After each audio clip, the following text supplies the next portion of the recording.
To start off this humongous wood DIY video, of course I had to go with the wood round. So taking my Home Depot wood round, sanding it with 80 grit, then 220 grit sandpaper on all sides. Then I'm taking Flagstone by Varathane with a microfiber cloth. We're going to stain the front, the back, and the sides. I'm going to pop that in the sunshine to let it dry. After we are done, we're going to bring it in and I'm going to grab Cowgirl Coral and I'm going to do a messy coat on the bottom of it. And I'm also going to take that down to the sides as well, wherever I'm putting that Cowgirl Coral. I want to say Cowgirl Corral. And I'm going to flip that on over. Do the same kind of paint job to the bottom half using Old 57. Once that's completely dry, I'm going to take it out to the garage and I'm going to use 220 grit sandpaper to smooth out that paint and then to add just a tad bit more distressing. Now, instead of using vinyl for a stencil or to place on the wood rounds, I'm going to use my IOD lettering stamps. I am going to start off with the cursive stamp to spell out welcome. I just overlap these to create one word. Sounds silly saying it that way, but I mean, it's true. All right. And once I spell out welcome, I'm going to take the typesetting stamp, which I do have in stock, and I'm going to apply that on there. Now, I like to apply or I guess lay out all my stamps before I ever ink them up to make sure that I have enough space to put them on my project. Once I'm done with the stamping, I'm going to take Rose Chintz Paint Inlay. I am so sorry, you guys, but the sisters retired this paint inlay. Talk about devastated. I am going to lay these out. Now, paint inlays, you could either put them on wet paint or you can put them on top of a clear coat, which is what we're going to do here. So after I figured out where I wanted to put these, I'm going to use Big Top and I'm going to go over the top half and then I'm going to start laying those paint inlays down where I want them. Just pushing down on the paint inlay, getting them into that clear coat. I'm going to follow that all the way around the top, just like you saw me do before. And I'm also going to repeat this step on the bottom half. Once it completely, then you spritz it with water and then push it down with a paper towel. Now, once it's dry, you spritz it again. This is going to reactivate that paint inlay and help release it from that clear coat. We're going to start pulling that up and oh my gosh, it's so satisfying. Oh my gosh, I love it. Look at that. So vibrant. And y'all, this was made last year. This is now spring of 2024. I have this on my door right now and it is still like as vibrant as ever. I'm going to take one of the crackle stamps from the textures set. I do have that one in stock too. And I put that sporadically throughout. Now I'm going to take Varathane Spar Urethane Water Based. You want water based so that your paint and your stain does not yellow. You also want spar urethane if it is going outside. I do have an overhang on my porch, so I only do 2 coats on the front, the back, and the sides. I do recommend 3 coats if it's out in the elements. And in case you guys didn't know, I do have an Amazon storefront and that is linked always in my description box. So if you ever see something I'm using that I don't directly sell on my website, you'll be able to find it here. And a lot of the items that I use on my wood rounds are found in the Amazon store link. All right, just like these D-hooks. So I'm going to screw in my D-hooks. I put them about 3 inches down and the screws actually do come with the box of D-hooks. And then I'm going to grab my wired jute. Now this is my preferred way of hanging my wood rounds. However, when I first started making them, I used ribbon. So to each their own, do it however your heart desires. So I'm going to twist that up. Oh my gosh, so gorgeous. And I don't put any bows or anything because I already have the flowers on there and the crackle. And look how cute this turned out. And it was just so much easier because I did not have to make a stencil, weed out vinyl, pill it up, all of that stuff. So do you see the crackle right there? Gorga. I love how this turned out, and I hope it inspires you to have fun with stamps and your paint inlays or transfers on a wood round, because I absolutely love and adore this wood round. I am going to play off of this sheet for the video. So I'm going to cut out the image that I want. I am going to take, I think this is a 2x10, and you guys, I don't know the sizes. I just go in my garage and cut random sizes and see what fits. I am taking, you guys, I'm going to use color today. This is Queen Bee by DIY Paints, and oh my gosh. I'm not much for like yellow. I mean, the cake batter was beautiful, but this is beautiful. I'm going to show you how I dry it down. We are going to do the back of this wood piece and all of the sides. Do not paint the front your color. And I wanted to show you how it looks as it dries down. So you can see it's darker, and as it dries down, oh, the yellow is so absolutely beautiful. Again, this is Queen Bee, and Bree's link is down in the description box. All right, so the front of it, we are going to paint in Waverly White, and we are doing this because we want that decoupage paper to really pop off of our wood piece. Once that is completely dry, I cut out that decoupage paper.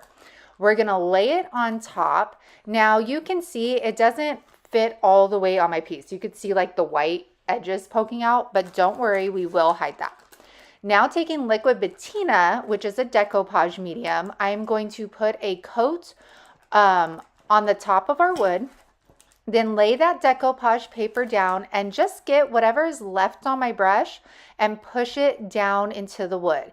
I am somebody, I don't care if there's wrinkles in my decoupage paper. I'm not looking for the smoothest finish. There are other ways of doing that and creating that, but that's not like a priority when I'm decoupaging. So I repeated that process for the bottom half. I am going to dry that, speed up the process with my heat gun.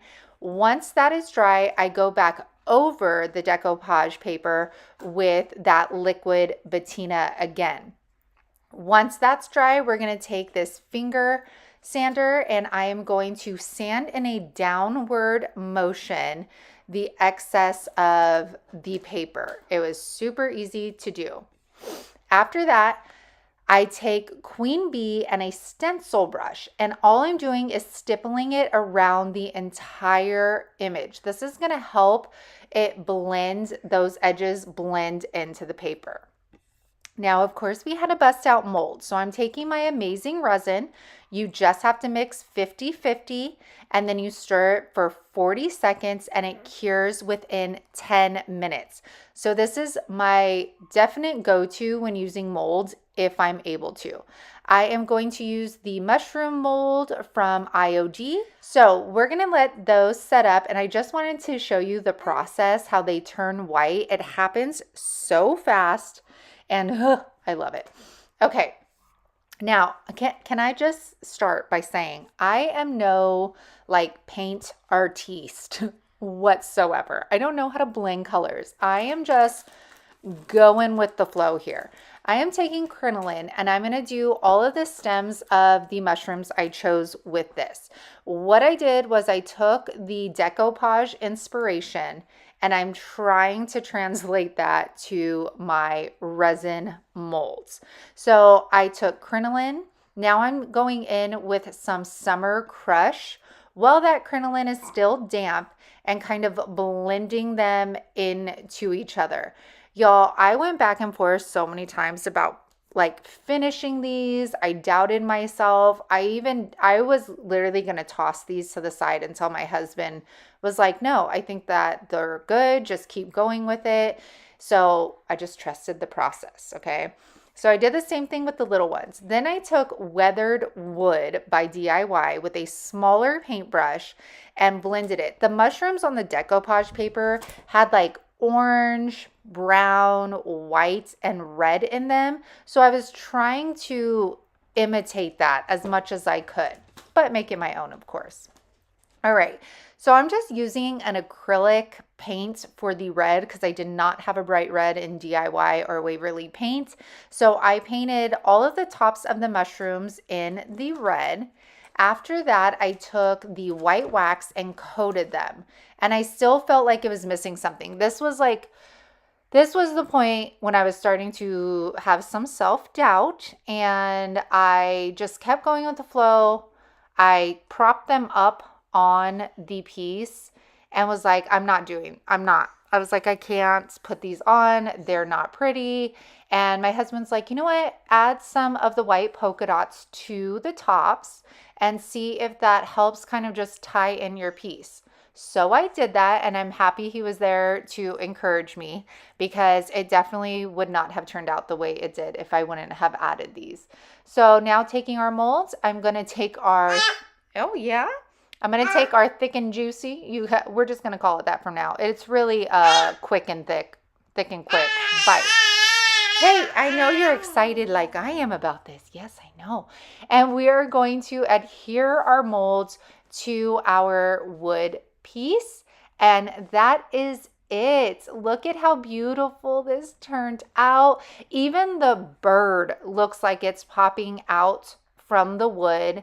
I love these molds, and oh my gosh, it's just how I say, like, trust the process, because I think without these molds, this wouldn't have been as beautiful as it is, and I absolutely love it. Let me know what you think about adding the molds, and this will be available on my website. Unicorn Dust Designs. Today we are making a stovetop cover, so we need to measure length and width of our stove, including that nice plastic part, not just the inside of the stove. I went outside and cut 4 1x6 pieces, 29 inches long, and 2 1x4 pieces, 22 inches long. I will leave the make and the model of my stove along with all of the measurements. However, it will vary depending on your stove. So next I am taking Golden Oak by Rust-Oleum. We are going to stain the front, the back, the sides, even the ends of all of our wood pieces. We are going to allow those to dry fully before moving on. And this stain comparable would be Early American by Minwax. So now that those are all dry, we're going to grab our Gorilla Glue. You could also use the wood glue from Dollar Tree. It actually works just as good. We are going to start piecing these together. So just so you guys know, a 1x6 actually measures out to be 5.5. So these worked out perfectly. So now I'm going to take my clamps. We are going to clamp each side together so that our glue can set up. And y'all, this stuff is like concrete. It ain't going to move nowhere. Then we're going to take our 1x4 pieces, which essentially this is where our handles are going to be. Set those on top. Make sure they're flush with your edges. You're going to repeat that step for the opposite side. Once that all dries, we're going to take our nail gun. You could also use nails and a hammer. I do suggest you do this because it is a super heavy piece. So more security, the better. So after we're done with that, we're going to go ahead and take this back inside. I am going to grab Linen White by Rust-Oleum, and I'm going to give this a pretty healthy coat of paint. I do not paint the, the bottom of this, but you are going to paint all of your sides, the front, where your handles are going to go. Just paint all of it. Once it fully dries, we're going to take this back out to the garage.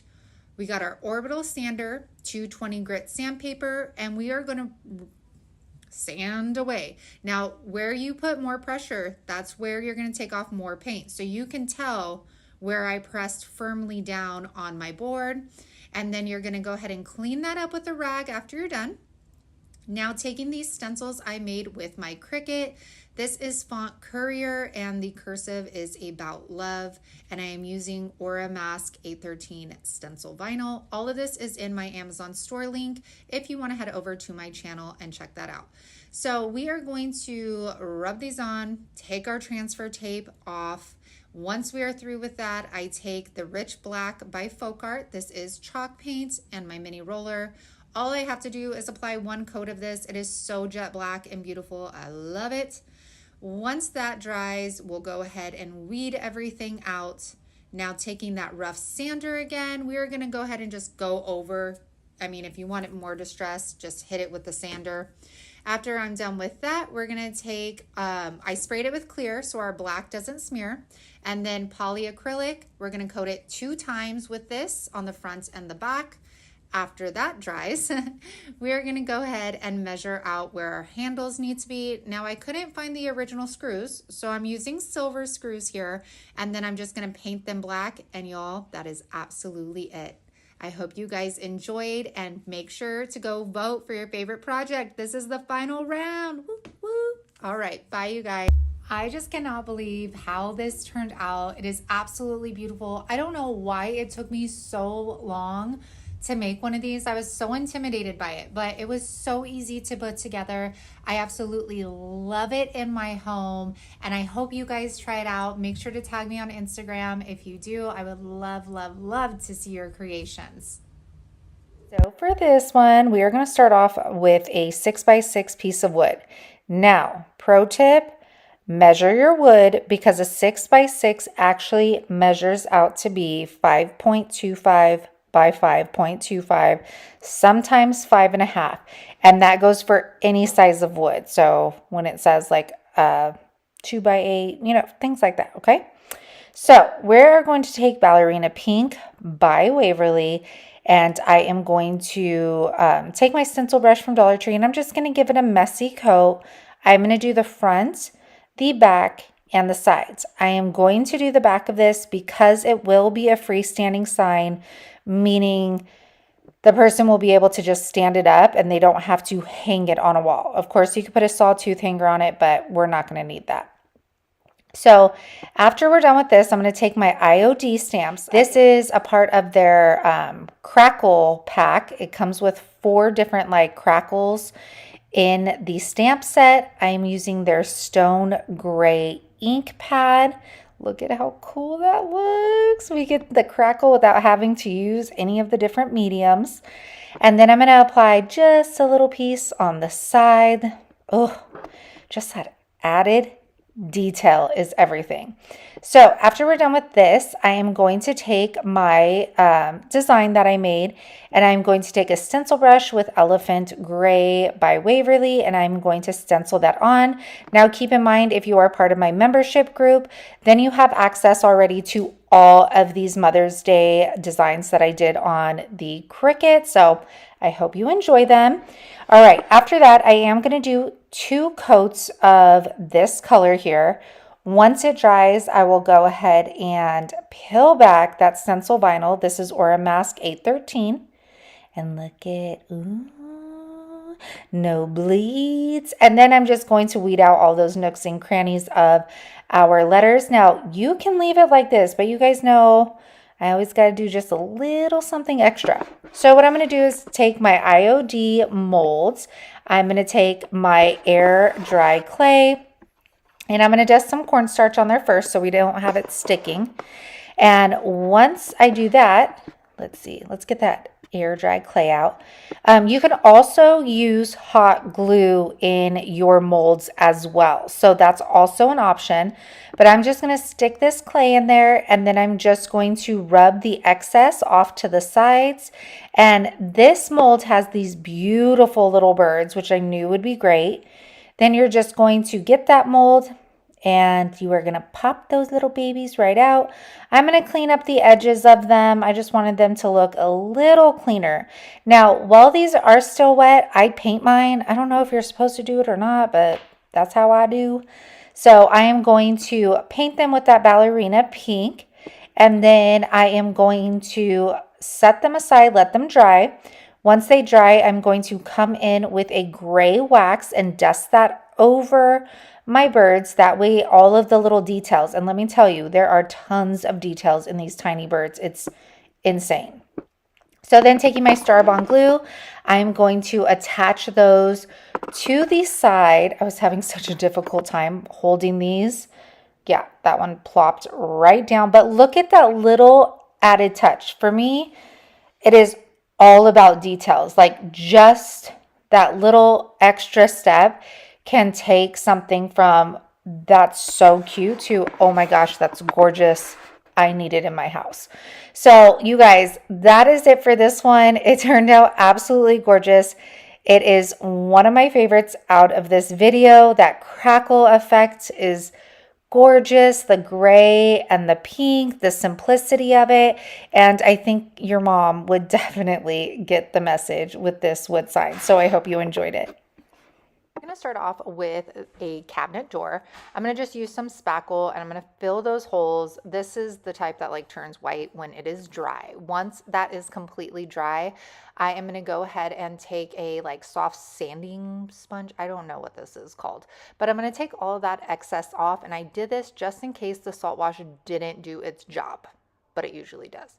All right, so I'm going to take liquid sunshine. I'm going to mix that with crinoline. I was watching Debbie Beard's recent video and she mixed these two colors and I was like, oh my gosh, love it.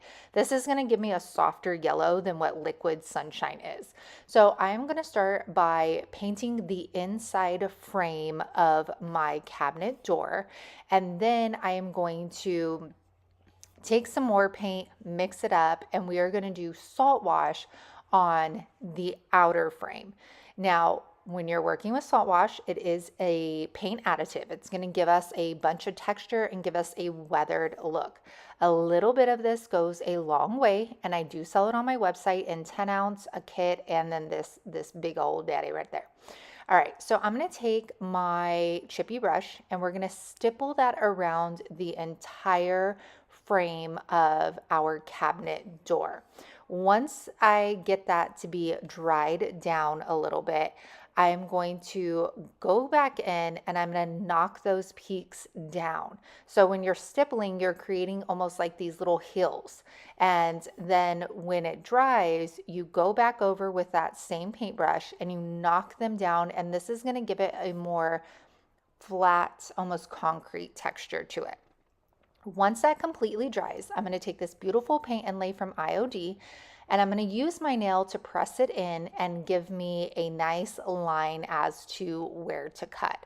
I made sure that I kept like the breast and the head of the rooster in my picture. I will save everything I cut off because you never know when you're going to need those little pieces. And now I'm going to layer with Apothecary using my Smoothie DIY brush. And I don't want to cover the entire frame of this. I want that beautiful yellow to peek through so it looks like this sign has been weathered and the different layers of the paint are showing through as it gets older. Now this smoothie brush seriously made it so easy to paint this cabinet door. It holds so much paint. It gives you such a smooth finish and you can see how wide it is. So I did one full layer of paint. Then in the middle, I'm going in with a second coat and I am doing a healthy coat, okay? You want your paint to be wet. And after I get that coat on there, I'm going to spritz my paint inlay with some water and I'm going to lay it down. Now you have a couple seconds before that paint infuses. So you can see I kind of lift it up and then put it back down. I'm going to press that down slowly and you can see right there. All right, and then you're going to spritz it with water once again, take a paper towel and push that inlay down into your paint. Now y'all have seen my struggle with paint inlays. If you guys were on the live last week, I even had some difficulties then too. When I use the full sheet like this of the paint inlay, I don't usually have issues. It's when I use a smaller piece, on a bigger project, if that makes sense. Anyways, I'm going to take this vinyl tool and I'm going to scrape off some of that apothecary. This is going to give me a more like rustic look. You can use a wet paper towel or baby wipe and wet distress it, but I wanted more of like a chippy look. Now that our paint inlay is completely dry, I'm going to spray that down with some water again, pat that paint inlay down, leave it for, like 15 seconds or so. You're trying to reactivate that paper. And then we are going to pull back and just watch the magic. It seriously looks like the paper is still on there. This came out so good. And like I said, when I'm using a full sheet like this, I don't usually have issues with the paint inlays. So, oh my gosh, do you see that? So gorgeous. Now I'm just going to attach a sawtooth hanger on the back. I had to use a drill. I save all the stuff I take off of Dollar Tree items, so this was a sawtooth hanger from that. We're going to put it right smack in the middle. We're going to turn this around, and then we are going to use our amazing clear DIY wax. You can get all these paint products on my website, unicorndustdesigns.com, and the link is in the description box. And then we are going to put that all over. And this is how it looks when it is done. Look at how beautiful and soft that yellow is under there. And then that beautiful texture where it looks like there's been like layers of paint built up over the years and now it's kind of withering away. And of course, that paint inlay is absolutely gorgeous and beyond detailed. Like, it blows my mind how much detail they get into their products. But I love this. It's so fresh. It's so summery. Love the color combo with that apothecary. Gorgeous. We are going to start out with this little number. It almost looks like it could be like a hen house, maybe a bookshelf. I don't know, but I got it at Salvation Army for $14.99. And my dad gave me some of these decorative pieces. He took off an old dresser and I wanted to match that color. So gypsy green ended up being the right match for that. So I cleaned it up and now I'm going to take my smoothie brush by DIY. And y'all, if you paint large surfaces, this brush is absolutely amazing. It covers a lot of real estate, and then it also gets on, like the fine small parts as well. So I'm going to paint this entire thing except inside the cubby holes. But when I was finished, of course, there was bleed through. So it almost looked like that was water damage. There was grease, and then the top was just horrible. But I knew what I needed to do, and that was take out Salvation Solution in clear. This is a wood stain blocker. It's a stain blocker for anything, actually. And I'm going to brush it on all of the parts that have the bleed through. I ended up putting it on everything just in case something came through later. After that completely dried, I'm going to take my multitasker brush and I'm going to do a second coat of that gypsy green. All of the brushes and the paints are available on my website, unicorndustdesigns.com. This multitasker brush literally leaves minimal brush strokes and holds so much paint. After that, I took a spray bottle, and this is where like I watch one YouTube video and think I'm a professional and like can do all this blending stuff. But you know what? It doesn't hurt to try because it's just paint. So I took sandy blonde. I wanted to lighten up the green. After it was done, I was like, I'm not digging it. I need to add something. So I added this sandy blonde.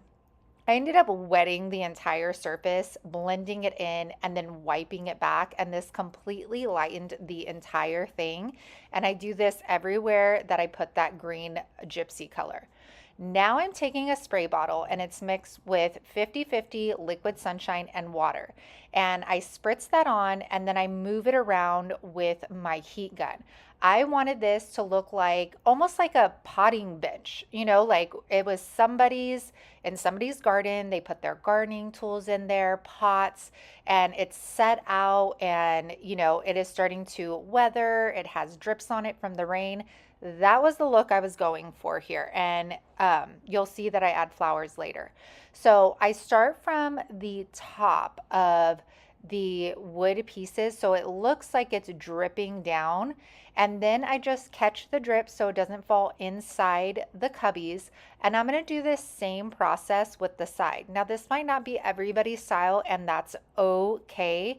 But I'm all about trying new things, and I've been really into watching painting furniture on YouTube.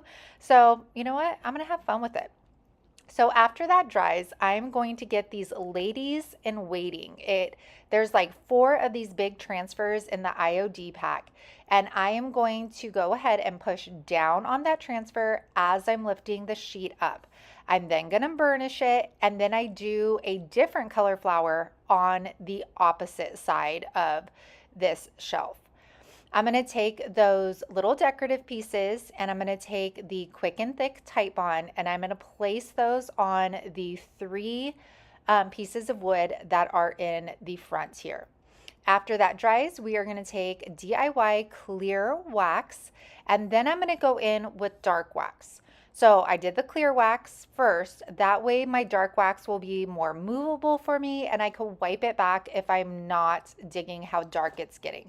But you guys, I was digging it, okay? This gave it like this grungy, decrepit look. Like it has had dirt on it. It's weathered. The paint's coming off. I loved it.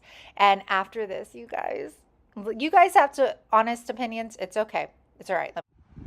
And how gorgeous did she come out? I'm going to name her Lola. Don't know why, but look at the spindles. Just a great added old touch. It was a great way of repurposing these and giving this piece more detail. And then we have the drips of the liquid sunshine on there. Oh, look at how good it looks, so decrepit on the sides. It makes me so happy. And now I want to show you guys the other side with the other color flower. And I need to know what you guys think about this down in the comments. I really love the way that it turned out. I just had to trust the process. It might not be everybody's cup of tea, like I said before, but I am definitely digging it, and I'll be happy to have it in my booth for sure. So we are going to use the new fall catalog page, and oh my gosh, what endless amounts of projects you can do with this one sheet of decoupage paper. I'm going to take this as a random piece of scrap wood. I think it is like maybe a 2x8, and I am going to place that over my decoupage paper, making sure to focus my birds towards the top because I am going to put a trimming piece on the bottom. I trace that out and then I cut it. Then I'm just kind of showing you all the different ways you can kind of like use this paper. Like that would fit perfectly on a 2x4. So options are endless here. All right, so for the front of my piece of wood, I am going to go ahead and paint the entire thing with white swan so that my paper really pops. Now, something I learned from Roy Cycled was using stamps underneath your decoupage paper. So I'm getting the crackle stamp from IOD, and I'm going to put that over my paint. Now, when I lay my decoupage paper on there, you're gonna see that coming through the paper. I thought this was such a great idea because like we could have added butterfly stamps, anything. So as I did in the beginning, I am taking a little bit of, I'm still using Big Top on this one, and doing it in small sections, pushing down with any of my remnants. And you could see how easy that was to kind of lift up again and then start over. Now, as I put this down, you can already see the crackle stamp coming through that paper. And now it just looks a little bit more aged, which was what I was going for. But like I said, I mean, you can use any of the stamps and add your own twist on these papers too, which is really exciting.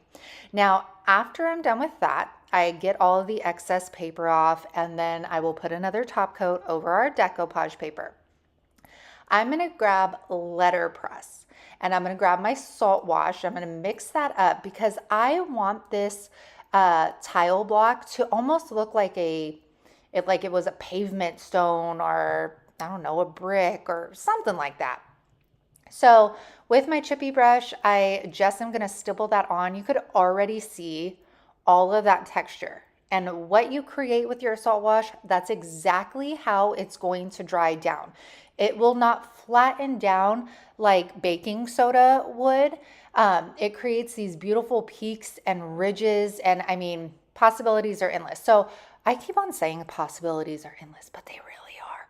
So I do this to all the sides and the back, and for the bottom, I just paint it with letterpress because I don't want any of that texture on the bottom.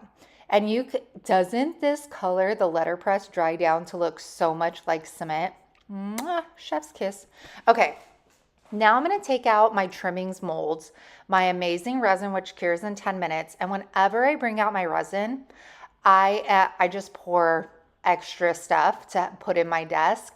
I was trying to use the rest of this bottle, so I just started pouring. Please use gloves. I have absolutely none right now at my house, so just do as I say, not as I do. But I'm going to mix a bunch of them. Now I'm going to take, came from the sunflower mold, and I'm going to use, I started out with Fancy Farm Girl, and then I switched it over on the second coat to Monet's Garden. But y'all, I give all the IOD people that hand paint their molds like with beautiful detail so much props, because I only used 2 colors on this thing, and it took so much time to be very precise and detailed and not to get the paint like on other. I could not imagine doing this over and over again. Maybe when like my kids are grown and they don't come over anymore. I don't know. So I popped my trimming mold out before it was all the way cured. And I did that because I wanted to be able to take my craft knife and easily cut whatever excess off that I wanted to. So don't let it, see how it's like still bendable and pliable? That's what I was going for. So I am just measuring this on the bottom, cutting it down to the size that I wanted it to, and then it'll come right off. Going back to our mold, I am taking Kissing Booth. There was like this pinkish red color in the florals on this paper, and I wanted to bring that out with this beautiful Kissing Booth color. For the trimming, I'm taking Liquid Sunshine. The birds had this really bright yellow in their wings and their feathers, and I wanted to bring that out of the page as well. So after I'm done painting, I clear everything with Big Top. This is going to deepen the color of the DIY paints. And keep in mind, y'all, all the DIY paint products I'm using you can find on my website, unicorndustdesigns.com, as well as the papers, obvi. Now I am taking black wax, and black wax isn't a wax that I use very often, but there was a bunch of black outlining in the paper. And again, I'm kind of going with the paper here. So I put that on, I wipe it back with a paper towel. And because I put that Big Top on first, it makes wiping back the wax super easy. And you could see how it just settles into all of the details, really makes everything pop. Now I'm going to take my Titebond wood glue, and we are going to attach our pieces. I like to use a paintbrush. I don't like the feeling on my finger of this wood glue. So I just take a paintbrush, make sure it gets everywhere it needs to, and I'm going to have that coming off the top. And you can see how it pulls that little pink right there. And then I'm going to do the same for the trimming molds, and I'm going to put that on the bottom of our tile block. And you guys, this turned out so pretty. If you are a reseller, these are going to be great items to put in your booth or on your website. They make beautiful gifts. And I think we're going to do, because I have another piece of wood, we're going to do another one of these on the live for Thursday evening at 9 p.m. Central. I look at all of those details and how that looks like a stone. Look at the detail. Look at the crackle coming through. Oh my word. This paper couldn't get any prettier. The molds couldn't either. Comment down below with a bird if you are going to try this tile piece out. I gotta tell you, I was so inspired by her tiles. You need to watch her video. Going into this first one, I just want to note that this might seem a little redundant for those of you that watched last week's video, because I made multiples of the same thing in hopes of showing you different ways of using them, I guess, or decorating them in a sense. So if you haven't watched last week's video, I will link it down in the description box, but we're just going to go for it.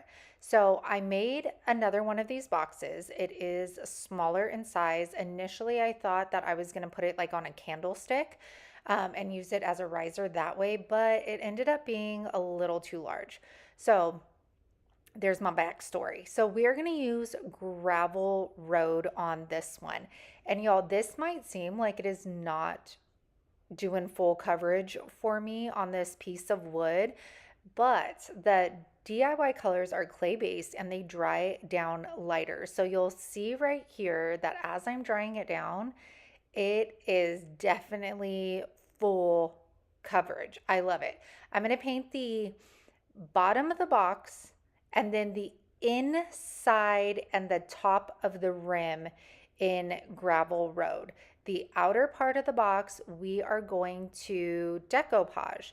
So I'm going to use this beautiful decoupage paper. I do have it in stock. And I'm going to do what I usually do. I'm going to lay this down on top of the box. I'm going to push it down around so that I get an outline of where to cut.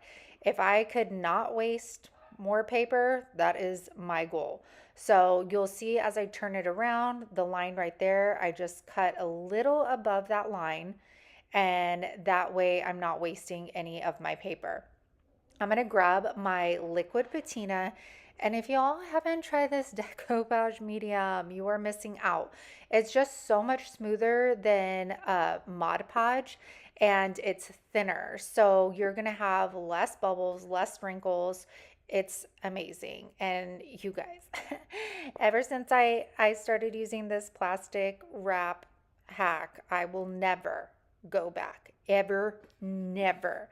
So as you saw, I laid the liquid patina down, then I applied my decoupage paper, smoothed it out with our plastic wrap, and then I will continue that same process on to the next side.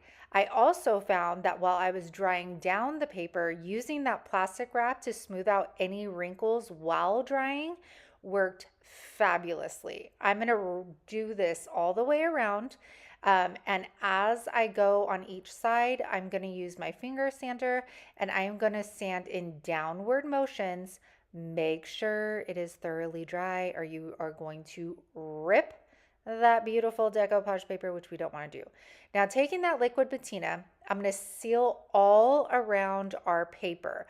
And I am also going to use it to seal our paint. Now, I don't know why I don't reach for this more as a sealer, because it's a matte sealer. So Big Top is going to give you a little bit of a sheen, and liquid patina is going to give you your matte color. So if you're not like a wax fan and you still want the matte look, liquid patina is going to be your go-to. Once that's completely dry, I'm going to get this piece of hardware. This is a pool, and I got it from Hobby Lobby. And I always wait until they're 50%. So this one was actually $5. And I found these little screws in my stash because for whatever reason, the holes on this thing were tiny. And I am just going to screw those in by hand. And I love how rustic this box turned out. And I didn't put any legs on it. I thought the hardware and the decoupage paper did it justice. So if you guys want to see how I built this box, again, that's in last week's video. I just show you how to do it on a bigger scale, but I love the way this turned out. Next one is going to be 8 by 24. I had pre-stained this and never used the piece of wood, so, use what you got. And I'm going to paint this with Linen White by Rust-Oleum. Now, remember, you guys, if you don't have wood on hand, you can make all these signs using Dollar Tree items. So keep that in mind. So we are going to paint the front and the sides. I'm not going to paint the back because the wood is stained. It looks presentable, so I figured it was good to go. Next, I'm going to take this I took it outside, sanded it down with 220 grit sandpaper. That way I got all of those brush strokes and it left me with a nice, clean, smooth surface so we don't have any bleeds under our stencil vinyl. Now I use Oramask 813 stencil vinyl and I use Transfer Ease transfer tape. Both of these are in my Amazon store located in my description box. So we're going to take that off. I just eyeball things, you guys. I'm not a measurer person. Sometimes things come out crooked. It is what it is. But this one, it's cursive, so, I mean, you can't really mess up. Now I'm taking the new blue from Waverly. You guys, I forgot what it's called. Night Sky, I think. But I will tell you, it looks exactly like Nantucket Blue from Folk Art. So if you do have that in your collection, you do not need to run out and buy this color. But I am just using my stencil brush from Dollar Tree. Usually I would use my foam roller on something this big. However, since I had such a small container of this paint, I didn't want to waste it. So I decided to go with the stencil brush. I'm going to do 2 coats of this paint on here. We are going to let it dry in between coats. I just use my heat gun on my cool setting. Then we peel it off. Dun, da, da. And it's the magnificent reveal when there's no bleeds and it looks fantastic. So we're going to weed all of our nooks and crannies out. I do spray it with a clear matte by Rust-Oleum. I sprayed it twice, 2 healthy coats. Now I attach my D-hooks. These are also in my Amazon link. And I love D-hooks for signs you're going to hang things on because they have a lot of weight and you don't have to worry about it going crooked on you. Next, I'm going to take these little clips and I'm going to screw them in. Now, you can use twine and then just staple it to the back or hot glue it if you're using like a Dollar Tree sign, and then use clothespins. I like these. They're a little bit more heavy duty. It kind of looks cleaner to me. Just watch when you're screwing these in because as you're holding it in place, when you put the screw in, it kind of moves your clip just a little bit. So keep that in mind, but I am going to put 5 total on here. I am keeping this for myself and I am putting it in my workspace because my kids always bring me down their coloring pages. So this would be such a great present for a mom with a kid, like in elementary school. You change mom's brag board to Nana's brag board. So many ways you can go with this and I love it and that's why I'm keeping it. For our next one, we're going to take one of those 2x8s that I cut up last week. And I cannot claim that this was my original idea. I actually saw somebody at the Lewisburg Market Street have these. And I thought I would try my hand. So I think I'm going through a blue phase because I feel like I've been painting everything blue. I am using Pedal Pusher and I have not used this in quite some time, but it is absolutely beautiful, dried down, and it is a perfect color for spring. So I'm just taking my chippy brush and I am going, sorry you guys, the little dog is barking like crazy. And I'm going to do a messy coat. The front and the back is stained so it looks perfect. And look at how that looks dried down. Yes, ma'am. So we're going to dry that down. I'm going to take my texture stamp. And y'all, this stamp actually comes with 4 little like 6x6 sheets on it. And you get so much use out of this one. I'm going to use this bigger crackle. And this gives you the illusion like we applied like a crackle medium underneath our paint without actually having to do that. So I put it on the front, and since this is a shelf sitter, I am also going to put it on the top and the sides. I don't think it's necessary to put it on the back, but to each their own. And once I'm done with the crackle, I'm going to go into the butterflies stamp. I've actually never used the dragonfly in here. So we are going to just place that right on top of the crackle. The crackle didn't have very thick lines, so I felt like okay layering on top of it because those crackle lines did not show through the dragonfly or the butterflies that I'm going to put on here as well. I thought this was just a fun spring DIY. I know some of you have old hardware you can use, so this is going to be perfect for home decor and resell. Now make sure though, these butterfly stamps, some of them have little names on the bottom, so make sure you wipe those off with a baby wipe. I'm just going to screw our little cup pull in place. I got this also from Hobby Lobby, 50% off. And then we're going to take florals. You could use whatever florals you want. I am using these from Dollar Tree, and I am going to just play around with the placement first. Then I thought about taking the hot glue and kind of filling the bottom, but that was a sticky mess. I did try it.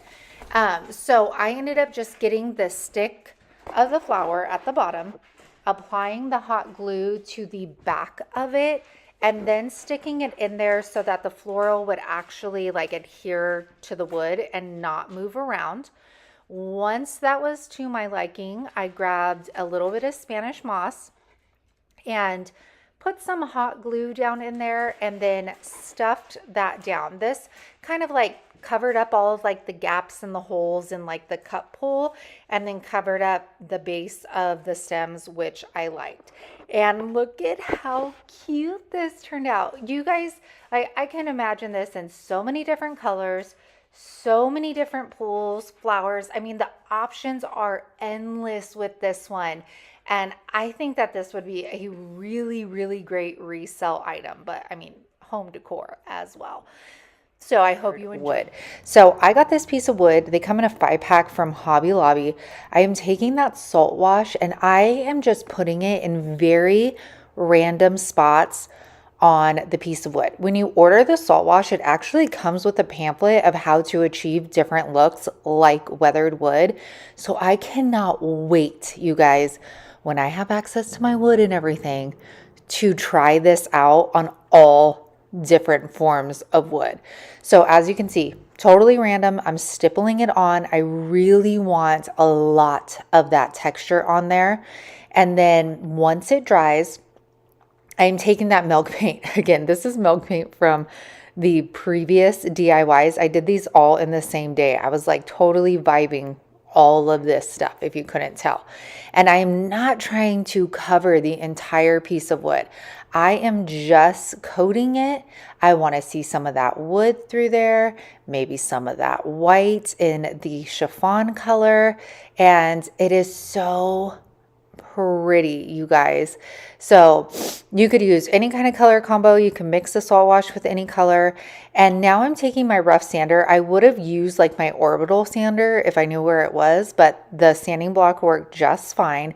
And you can start seeing when you sand, you're going to sand some of that paint off that was on top of your salt wash. And it is going to look like layers and layers of paint have chipped away over the years. That's the kind of weathered wood look it's going to give you. Now we are going to grab IOD stamps. You could use vinyl, you can use stencils, up to you. But I am taking these stamps and I am going to spell out before putting it on. I'm going to spell out what I want on here. So I'm going to use this font, and then I'm actually going to break out the cursive stamps as well, and I will show you how you layer these on top of each other. They're a little trickier to work with, and you do have to go one by one, but they are absolutely beautiful. I don't find myself using them often just because they are like on a larger scale. So I'm using my kitchen cutting mat from Dollar Tree to adhere my stamps to. I'm using black ink. I'm just going to turn that on around. Now I hold my stamps down with one hand. Then I had lifted it up and I was like, okay, it's not showing as much as I want. So that's when I get my finger and I'm pushing the ink and the stamp down so that it gets in all of the grooves of the wood. And now it looks really vibrant, but it still looks distressed. So now with the cursive, you got to go one by one. You're going to lay it down. Then you're going to take your second stamp, and where the tail comes out of your first letter, you're going to overlap it with your next letter. And the same thing, you're going to grab that U, and where the tail of the O is, you're going to overlap it with the U, and so forth. So it's really easy to do. You just have to do it one by one. That's the only difference, but it still looks gorgeous. And this is going to look very similar to the sign we did last week. It's just different techniques. So now I'm going to take that same paint and lay we did last week, and I'm going to use polyacrylic. So, because a lot of you are probably like, you already painted it, how are you going to use those? Well, when I was researching how to make the mercury glass for that one window we did, somebody actually used polyacrylic with the paint inlays to get the paint inlay look without having to use a paint color underneath it. So I was like, you know what, we're going to give it a try right now. So I grabbed water-based polyacrylic. I'm going to place it down. I put my paint inlay over it, and then I'm going to spritz it with water, and I'm going to dab it off. Now, if you don't have paint inlays, you can use napkins for decoupage. You can print your own images on tissue paper, which I have shown you before. Options are endless as to other things that you can use besides paint inlays. So I am just putting these randomly throughout my sign, and I am just cutting my images to fit where I want it to. And this is going to seriously act just like it would if we were putting this on top of an actual paint color. But now we're just getting the roses, like it's just a clear base. So after it completely dries, I'm going to spritz it with water once again, dab it off. I'm going to let it set for like 2 minutes. Then we're going to come back in and look at this, you guys. And all of that paint that's left on that paper, we could use that paper again. But oh my gosh, exactly what I was going for. Now I'm just going to take polyacrylic, since that's what we used to begin with. And I'm going to go ahead and just cover the entire front and the back with this. It's going to seal everything in. And you guys, the salt wash is going to be something I'm going to use really often on this channel, especially when I start having access to my wood again, because the amount of layering that it gives is stunning. And this will be available on my website for purchase, unicorndustdesigns.com. And you can see, you guys, how it looks like that paint inlay has like been through 50 years of like weather outside, and how it looks like all of the, like this sign has been painted blue, it's been painted white, someone added flowers along the way. It's gorgeous. I love it. I hope you guys got inspired by this video. All right, we're doing another tray. This is a 1x10 and it's 16 inches in length. There's no particular reason why it's that long. This is just a scrap piece of wood. And then the like handle looking parts are 1x2s. Now you could flip this on around and actually use this as like a riser, but we are making it a tray. So I am actually going to use the JRV Cottage Color in Haint Blue. I had seen somebody in a Facebook group talking about this color, and I was like, you know what? I don't think I've ever opened up my can. So I did 2 coats on the entire piece, and then I'm going to go into the La Campagne, I think that's how it's pronounced, stamp. I knew I wanted to go with the rooster. I loved this flower, but it just was not fit. It was just too large. It wasn't fitting with my idea. So I'm going to start out with the rooster. I'm using the IOD black permanent ink to start off. I ink it up and then I hold it down with one hand while I push down to make sure I get all of that ink and that detail down on to my board. Then I'll kind of do a little peek. Sorry, you guys. Hank is restless, if you guys could hear him walking. I'll check that, and look at that. You guys, the close-up detail on this stamp is killer. And then I'm going to grab this one from the Antiquity stamp. I like that it almost looked like a branding stamp or something like that. And then to fill in all of that bare space, I grabbed Kindest Regards and I actually used the stone gray on this. I wanted it lighter, and I did put the masks over the already stamped pieces. You'll see me put it back over, but most of your stamps, almost all of them, come with a mask. So you lay that over in order to layer your stamps on top of each other, and it looks absolutely gorgeous. I let this dry for a few hours, and then I will go in with Big Top and seal.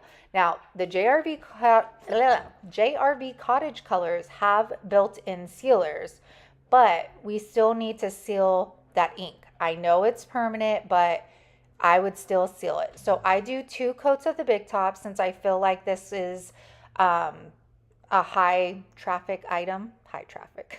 Nobody's walking on it. You guys are picking up what I'm putting down. And next I'm going to grab some of these handles. These were also 50% at Hobby Lobby. I'm like finally digging through my stash, you guys, okay? These I've had forever, so who knows if they're the same price. And then some old screws that were in my stash as well. And that completes this super easy tray. And you guys, I did miss, you need to put some nails on the back of like the little 1x2s, okay? But look at the detail on this. It's absolutely gorgeous. Thank you guys for hanging out with me for this wood DIY video. I hope it sparked some inspiration for you to use some of that scrap wood in your garage. Have a great day. Hi, wood lovers. I just wanted to remind you that I do have a website. The link is always located at the top of my description box on my videos. This is where I have all the goodies. I have JPEG and PNG files, paints, IOD, salt wash. I have my Roy Cycle papers, even resin castings that are already made. So tons of goodies on the website. Again, the link will always be in the description box at the top. And with that said, let's go ahead and get back into this video, and make sure to like and subscribe if you're enjoying. I'm going to use these old like barnwood pieces. I think the last time I used them was Christmas, and I cut them up and then threw the rest to the side. So now we are going to put them to use using the Lattice Rose Paint and Lay. Like I said before, you guys, whatever I have in stock of these, that's all there is, and then they will never come back. So get your hands on them now. All right, so I'm going to take this one, which I already used on another project, and then a second design of the paint inlay. And this one is like a brand new sheet, so it has not been used on another project beforehand. I love the paint inlays where the entire sheet is a print because it makes it so much easier to use. So because we want to keep that beautiful chippy look, I'm not going to paint over these. I am going to use my liquid patina, which is a matte finish. I spritz the paint inlay with some water, and then I'm going to take that water bottle once again, spritz the top, pat it down. I'm going to do the same thing for our second piece of wood. Lay down that liquid patina, a healthy coat, spritz our paint inlay, and then I'm going to lay that on down. I also found that instead of using the paper towel to push it down, using the plastic wrap like we do with decoupage paper works very well too. So now we're going to set these aside. We're going to let them dry. You'll see that your paper turns white again when it's dry. So we're going to mist these up. You want them wet because if you tried pulling them off dry, it would be a hot mess. I'm going to push that water into our paint inlay. Now, you'll see when I peel this one back, remember I used this one on a prior project. I didn't really get the paint release, which just tells me that it actually released on that first one pretty dang good. So for the second one though, look at how gorgeous this is. It almost looks like a vintage wallpaper on this chippy wood. I love it. So I wasn't satisfied with this piece. So what I did was took some scrap pieces. These are new pieces, so they were not used on a project before. And I am just going to put these in random places on my piece of wood, laying them down and then spritzing them with water. My little one is calling me. I will be right back. I am back. Her sister is distracting her for the meantime. So we'll do the last one, let it dry, and then you can see I did the same steps, how much better that came out. So now one of them had just like a little split on the side. So I'm going to put some Gorilla Glue in there, and then I'm going to kind of open it up so it gets down in there. I'm going to tape it off with some painter's tape very tight, and then I'm going to let that dry. Once it dries, we are going to take some sawtooth hangers. I usually get these at Walmart. However, I have not purchased them in a long time. So I don't know if they're still there, but we are going to apply sawtooth hangers to both of these because we are going to use these as towel coat hangers. And now I'm grabbing, this is actually like a farmhouse hook. It was black. I spray painted it with ivory satin and then just distressing it down so it goes with the wood and doesn't look all new. So I am going to find my middle point of the piece of wood, including the little trim on the side. And once I get it where I want, usually I would just screw the screws right in, but this wood was so tough, you guys. So what I had to do was I put the hook on there, and then I'm going to take a permanent marker and I'm going to mark where my holes are. I will then take my hook back off, get my drill, and I'm going to pre-drill my holes. Now I'm able to screw my screws in here. And these turned out absolutely fabulous. I feel like we really kept with the old charm of this chippy, beautiful paint. And I want to note, I did clear these with Clear Matte by Rust-Oleum. I did 2 coats. I love that these look like old wallpaper that are like starting to peel off. These are absolutely beautiful and a great use for some old wood. So I'm taking this footboard, this weathered piece of wood, and we are going to measure this so that it fits inside the 2 legs of the footboard. So I'm going to measure it, mark it off. I'm going to go ahead and use my saw, and we are going to cut that end piece off. Easy peasy. And then I just make sure it fits, which it does. Now, actually, I saw this on DIY Beauty on Purpose, my competitor, and she just took a spatula, was dipping it in the paint, and then kind of rubbing it on so that it gave it more of like a chipped wood effect. I didn't want this to be all red, so I decided to do it this way, and then I pat it down with a rag. Okay, so now I'm taking Linen White by Rust-Oleum. We are taking this heavy-duty chalk paintbrush, and I am going to coat this entire thing. So the front and the back. I do give the front 2 coats of paint, and I only gave the back 1 coat of paint because, to be honest, I was running out of paint. So there's that. All right, so now that that's almost dry, you guys, and I say almost dry, I'm getting a baby wipe and I'm distressing where I think it would naturally de-stress. Now, the more pressure you put on, the more paint you're gonna take off. And then make sure you're switching out your baby wipes, or you're just going to keep smearing the paint over itself, basically. So you wanna make sure that I probably used for this whole thing like 5 baby wipes. So keep that in mind when you are using the wet distress method here. I love the way that it comes out, and I love that you have more control over how you are distressing your piece and how much distressing you're putting on there. So I'm not going to put you through the torture of watching me do all of that. So I continue to distress the footboard, and then we are going to move on to simply putting D-hooks on the back of these. I'm just going to screw it on that side, the opposite side. That's what we're going to use to hang, and they hang up to 50 pounds. Look at my Batman and my mom. He's so stinking cute. Okay, so now I'm sorry this angle is horrible, you guys, but I'm taking the Gorilla Glue and I put it on the base of that footboard. Then I put my weathered piece of wood up against it, and now I did so good though, you guys. I'm using my nail gun, and I was eyeballing where I was going to put this, but it all turned out okay. Only 1 nail came out the front, so we were good.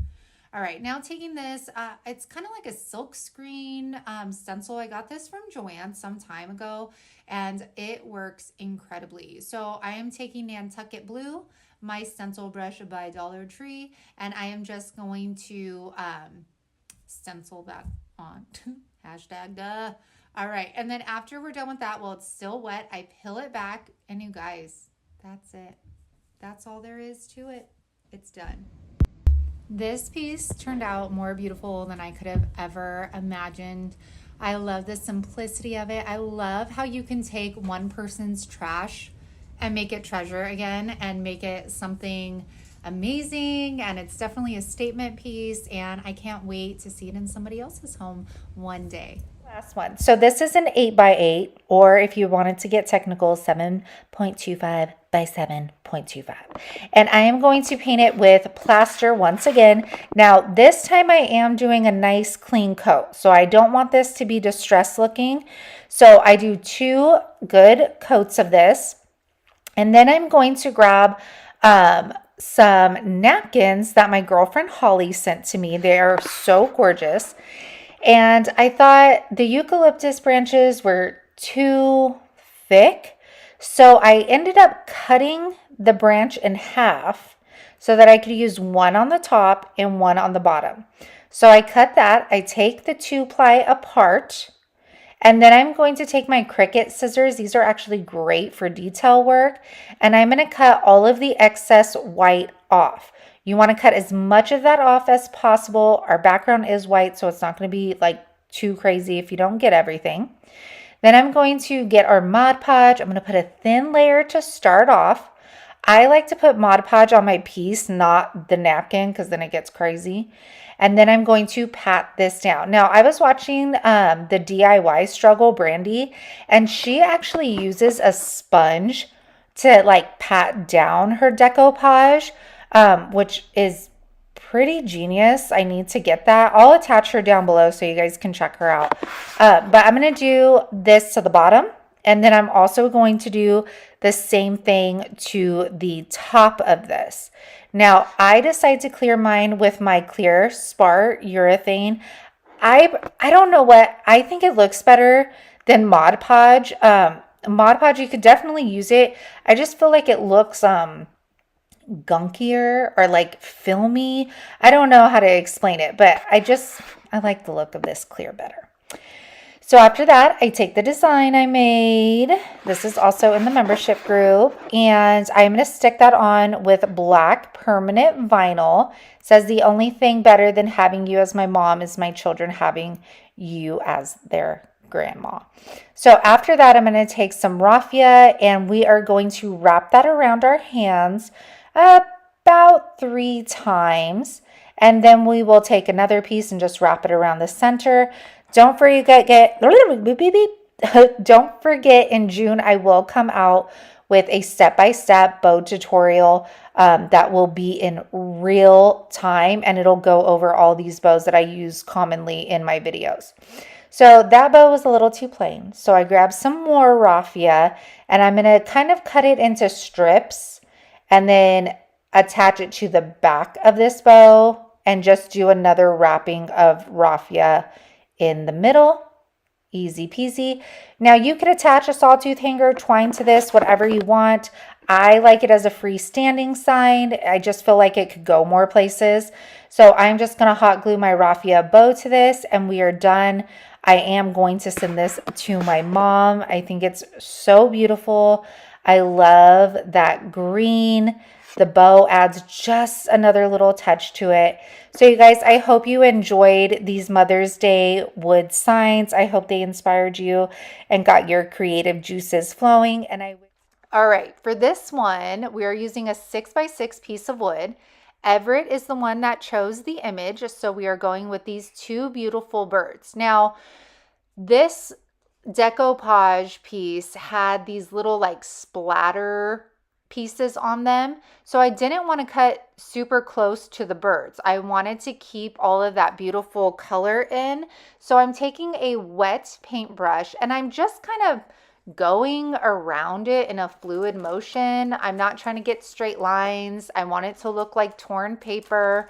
And I'm gonna follow that all the way around this image. And you could really just have fun with this. All right, now things are gonna get weird. We're gonna flip that decoupage paper over and we are gonna paint it white. Yes, we are painting the back white. I was watching Sonnet's Garden and Bloom, and she did this in order to not have to paint the front of her piece white. This is going to allow the decoupage paper to still pop without having to paint the actual piece. So I paint the back. While that is drying, I'm going to take our 6x6 piece of wood and this trimming. Y'all, you can get this beautiful trimming at Home Depot. They range from like $1.99 up to $5.99. This one was $1.99 or something. And I'm going to mark that off. I'm going to take my little table saw or miter saw, whatever it is, and I am going to cut that. This cuts so easily. It took me like 3 little swipes and it was good. I sand off the edges, and then I am going to also cut a second piece. I'm going to take our wood glue and I'm going to glue those to the top. This is a great way of adding some easy detail to wood signs for not a hefty price tag. Yeah, I know, it's so pretty, huh? All right, so once that sets up, more new colors, you guys. I'm using Aviary. I have been wanting this color forever, y'all, and I finally got it. It is stunning. I'm going to paint this entire wood piece with Aviary, the front, the back, the sides. All of these are going to be freestanding signs. They do not need any sawtooth hangers on the back of them. And of course, I have to show you what it looks like as it dries down. This green is everything. I have Monet's Garden. That one's a lot darker. This one is definitely like, whoo, I love it. I love it. All right, so now that we have this painted, we're going to take our decoupage paper, and since I added the trimming on here, I'm going to have to cut a little bit off, which is no problem. I just take that craft knife and butt it up against that trim and cut my excess off. Then, just like we did in the previous one, I am going to take that liquid patina and I'm going to start from the bottom and then work my way up with it. Now, liquid patina is different than Mod Podge in its consistency. This has more of like a poly acrylic like consistency. It's very thin versus Mod Podge, which is going to be a lot thicker. After I get that done, I go over the entire piece with the liquid patina. It is used for decoupage, and you could use it as a top coat as well. Once we are done and it's dry, y'all know I had to take this dark wax to bring the details out in this molding. So I stipple it on, I push it down into those beautiful details, grab my paper towel, and I'm going to wipe that back. And right away, look at how much more that pops. I'm going to buff some of that dark wax into the sides as well. Then I'm like, you know what? I want to see how it looks around the image. And at first I thought I was just going to put it like around the image and buff it out. But it ended up kind of getting all over the place. So I just went with it and then buffed it out into the entire image and sign. And I'm glad that I did it because it made it look a little bit more vintage and worn. And this turned out very beautiful. The details in the Roy Cycle decoupage papers are absolutely insane. They are so very easy to use. Again, I got this on Sonnet's Garden and Bloom. And you saw the sheet of paper in the beginning. There are tons of bird images on this one sheet. I love that it looks like torn paper and all of the beautiful details that pop with that dark wax. I was gonna say it's trash. There's a piece of wood right there sitting right on top of that little stack. And it needs to be a sign. So to start off, you guys, I ordered this rice paper off of Amazon and it is absolutely fabulous. Sorry, my garage door is opening. I am doing this voiceover over the weekend, so it's chaotic in the house.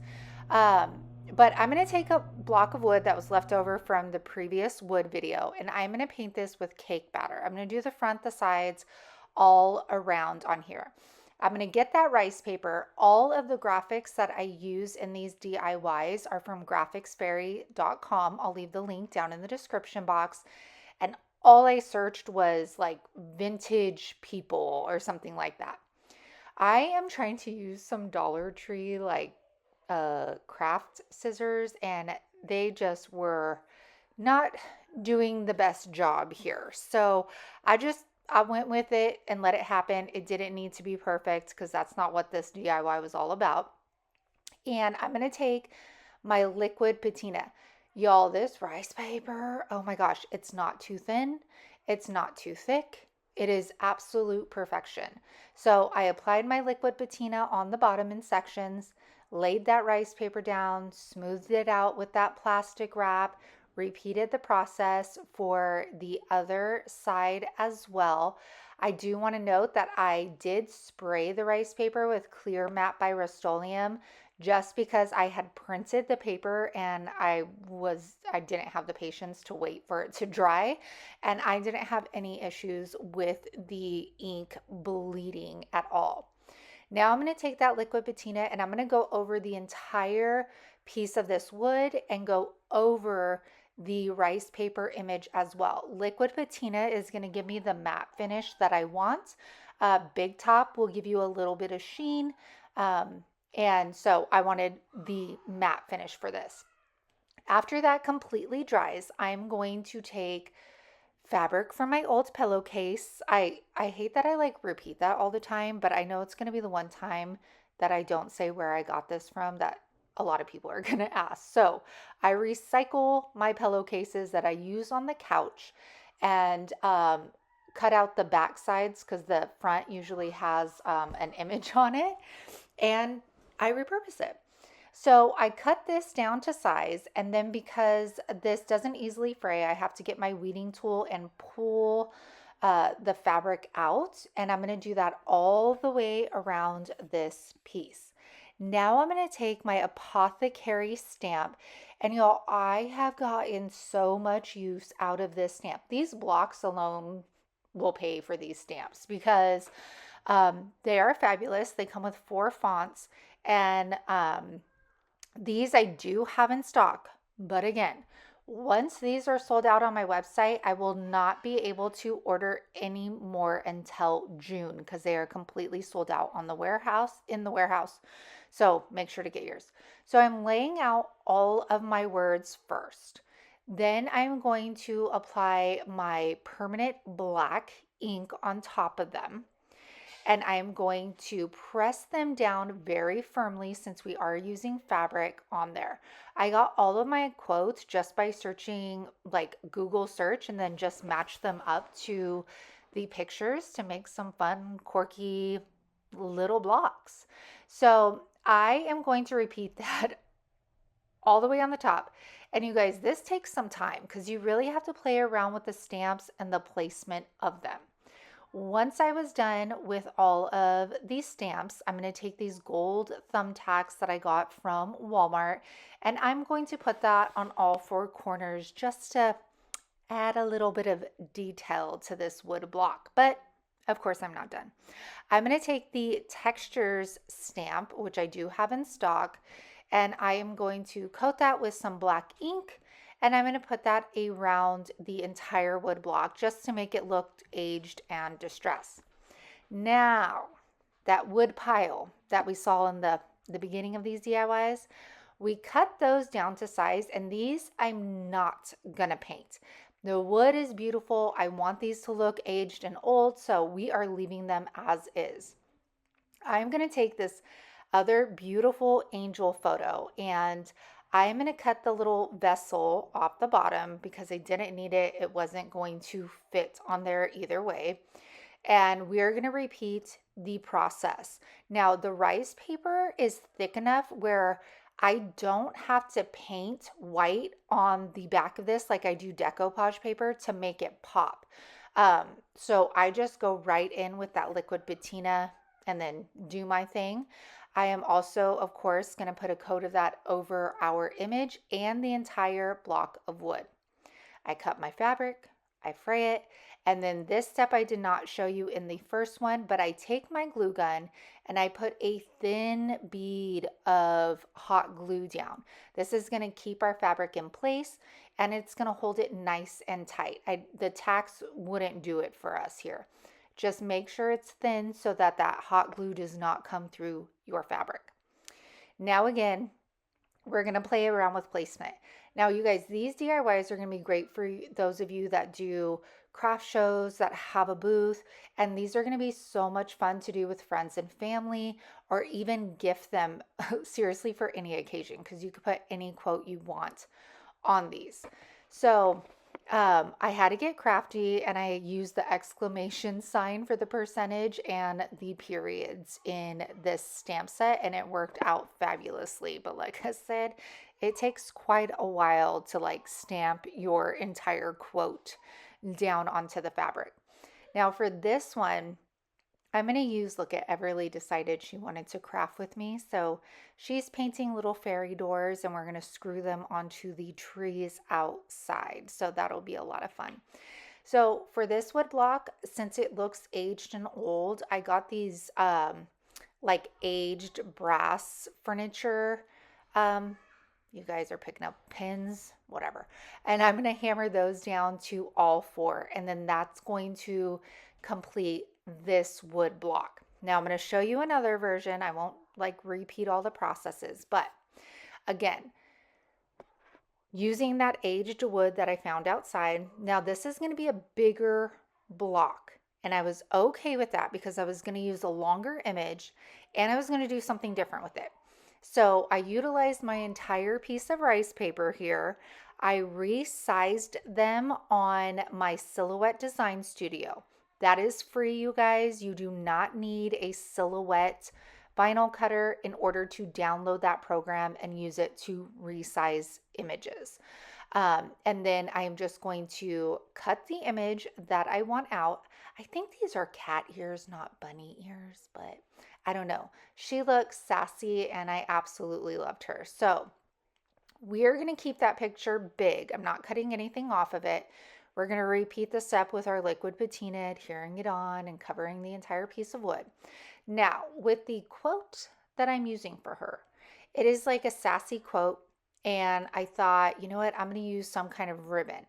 So I pulled out this gold ribbon and I was like, I think this is too bougie for our old piece of wood and our old image.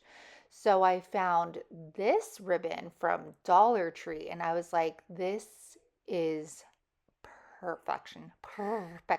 I couldn't do there we go. Perfection. Okay. And I am going to just line the image with my hot glue and then do the ribbon. Now I'm not going outside the lines of this image at all. I am using the image to perfectly cut my ribbon out, and then I'm just going to overlap them on the side. I thought I was going to get some of those push pins and put them in all four corners, but it was just too much and this was totally working for me. So I left it as is. I'm going to do the other two sides. And oh, we got to show you Everly's little door real quick. Look at how cute that is. She's such a great little artist.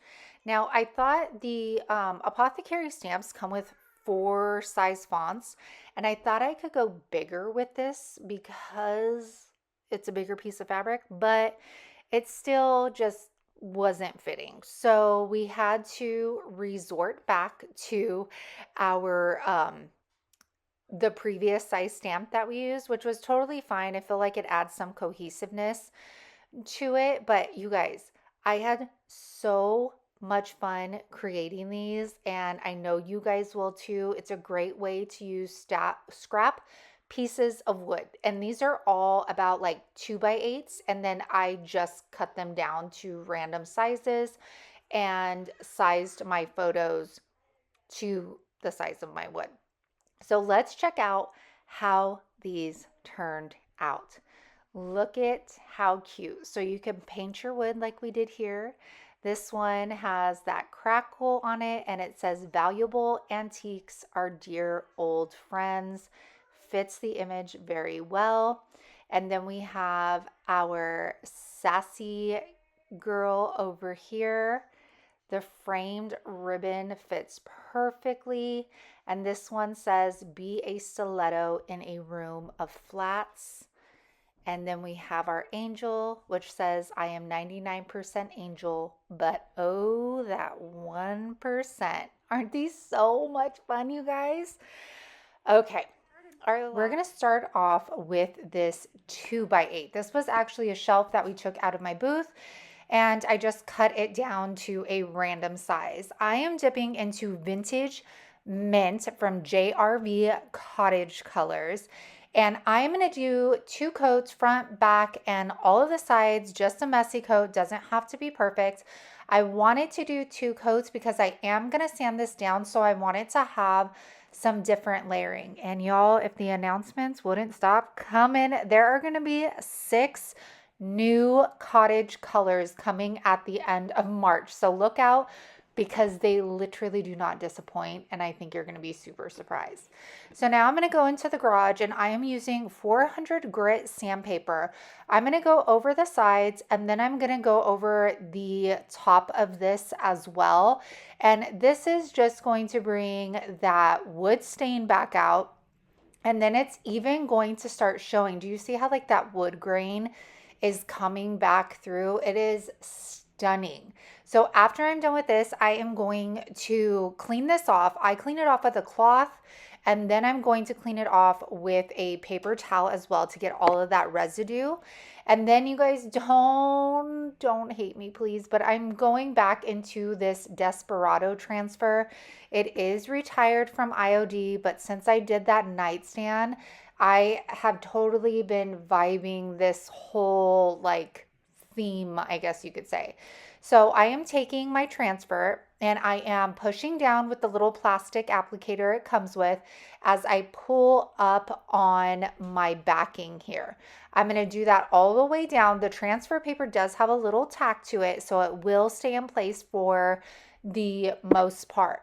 I'm going to travel all the way down with that. And then once I get that done, I'm going to take a piece of that backing and I'm going to burnish that image in. This is just going to make sure that that transfer is adhered to that wood and you don't have like any pieces kind of like poking up or, things like that. So I went back and forth on the next part, but I decided to go with it. So on the right side, I decided to add this little guy. I thought it was very fitting. And once you see the handles on this tray, it just all comes together. And y'all, this is an inexpensive way, I would say, to make a high profit dollar amount if you want to resell these, because you can take 1 2x8 and you can make a lot of these trays all different ways, even if you just painted them and sanded them and put handles on them.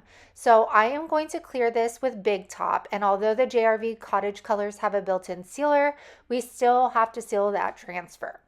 Now I'm going to take this beautiful belt that I found at the thrift store. You guys, look at the florals on it. Oh my gosh, was that not just perfect? I'm going to use my fabric scissors and I am going to kind of just figure out how tall I want this, and I am going to cut these down to size, and I am going to just line them up. Once I cut one side down, I'll just line them up next to each other and then cut the other one so that I know that I have the right size on both sides. I actually got this idea from Brie.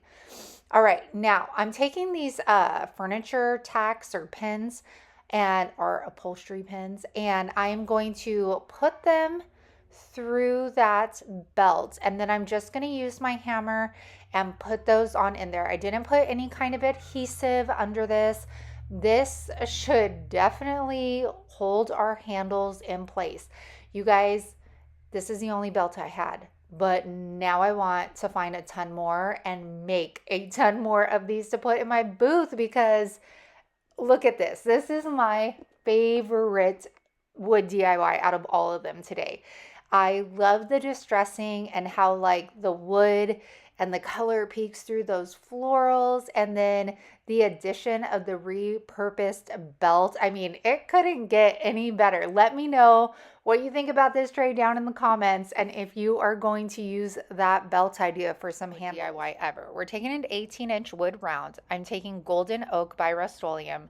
We're going to stain the front, the back, and the sides. I was inspired by someone I saw on Facebook. However, I cannot find the post or the picture. But I am going to pop this out in the sunshine, and it will take about 10 minutes to dry up. Then we are taking a transfer from the Willow IOD transfer packet, and this fit the curve of this wood round so well. However, I didn't like how this piece I'm cutting off was sticking up and outwards. So I cut it off for now. I'm going to lay that transfer down on my piece, and I'm going to start pushing down on my transfer. This transfer did very well over the stain. I usually do not clear my items before putting a transfer on. However, it doesn't always work out, but neither does it when you put a clear coat either. So you do you, all right? But it worked. We're good. So after doing that, I'm going to burnish it as well to make sure that it's stuck there. Now I'm going to take that other transfer and I'm going to find the placement I want to put on it. So I'm going to cut it down just a little bit more. And I didn't even have to. I mean, it looked good that way, but I decided to put it on there and then, of course, burnish it. And we are done with that transfer. Next step is taking Big Top, which is our clear coat. This is like a polyacrylic. It's water-based, it's food safe. I'm going to put 2 coats on the front and 1 coat on the rest of it.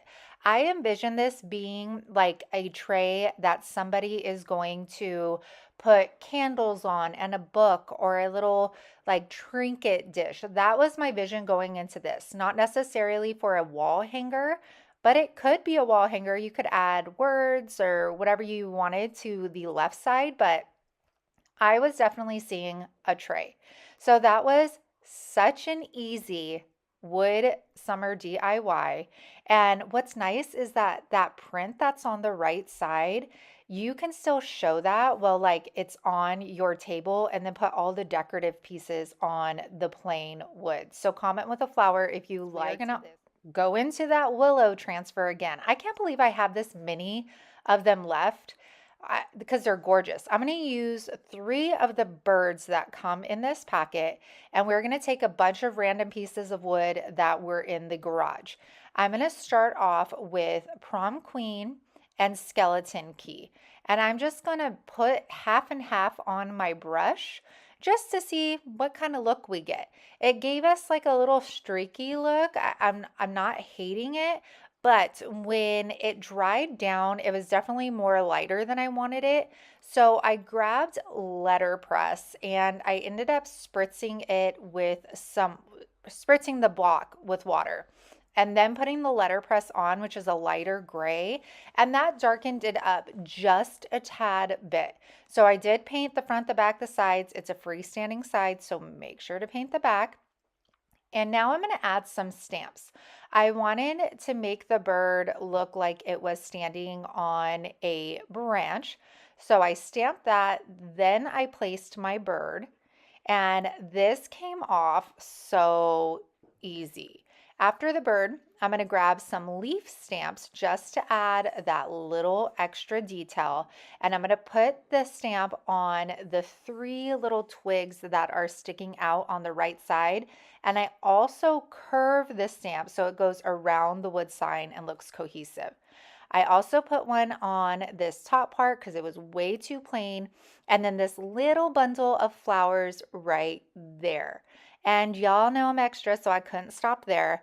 I put a border on the top and the bottom. For whatever reason, this was screaming like it was meant to be a book, but I didn't make it. I stopped. All right. You guys know I love playing around with color, and cherry picked is not a color I use often here. I don't think I've ever used it really. And it is going to be one of my fall colors, so make sure you snag this up. I'm going to paint the front, the back, and the sides, and of course I have to show you how it looks dried down. When I saw this color dried down, it screamed like sophisticated to me. It doesn't look like royal purple or that gaudy purple. It is gorgeous.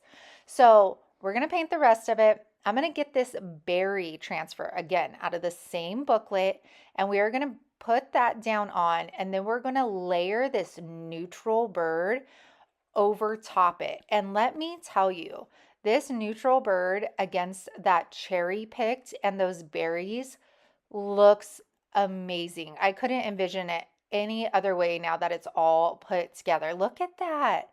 I thought about putting something on the bottom right, but I was like, no, leave it alone. Like, it looks so good.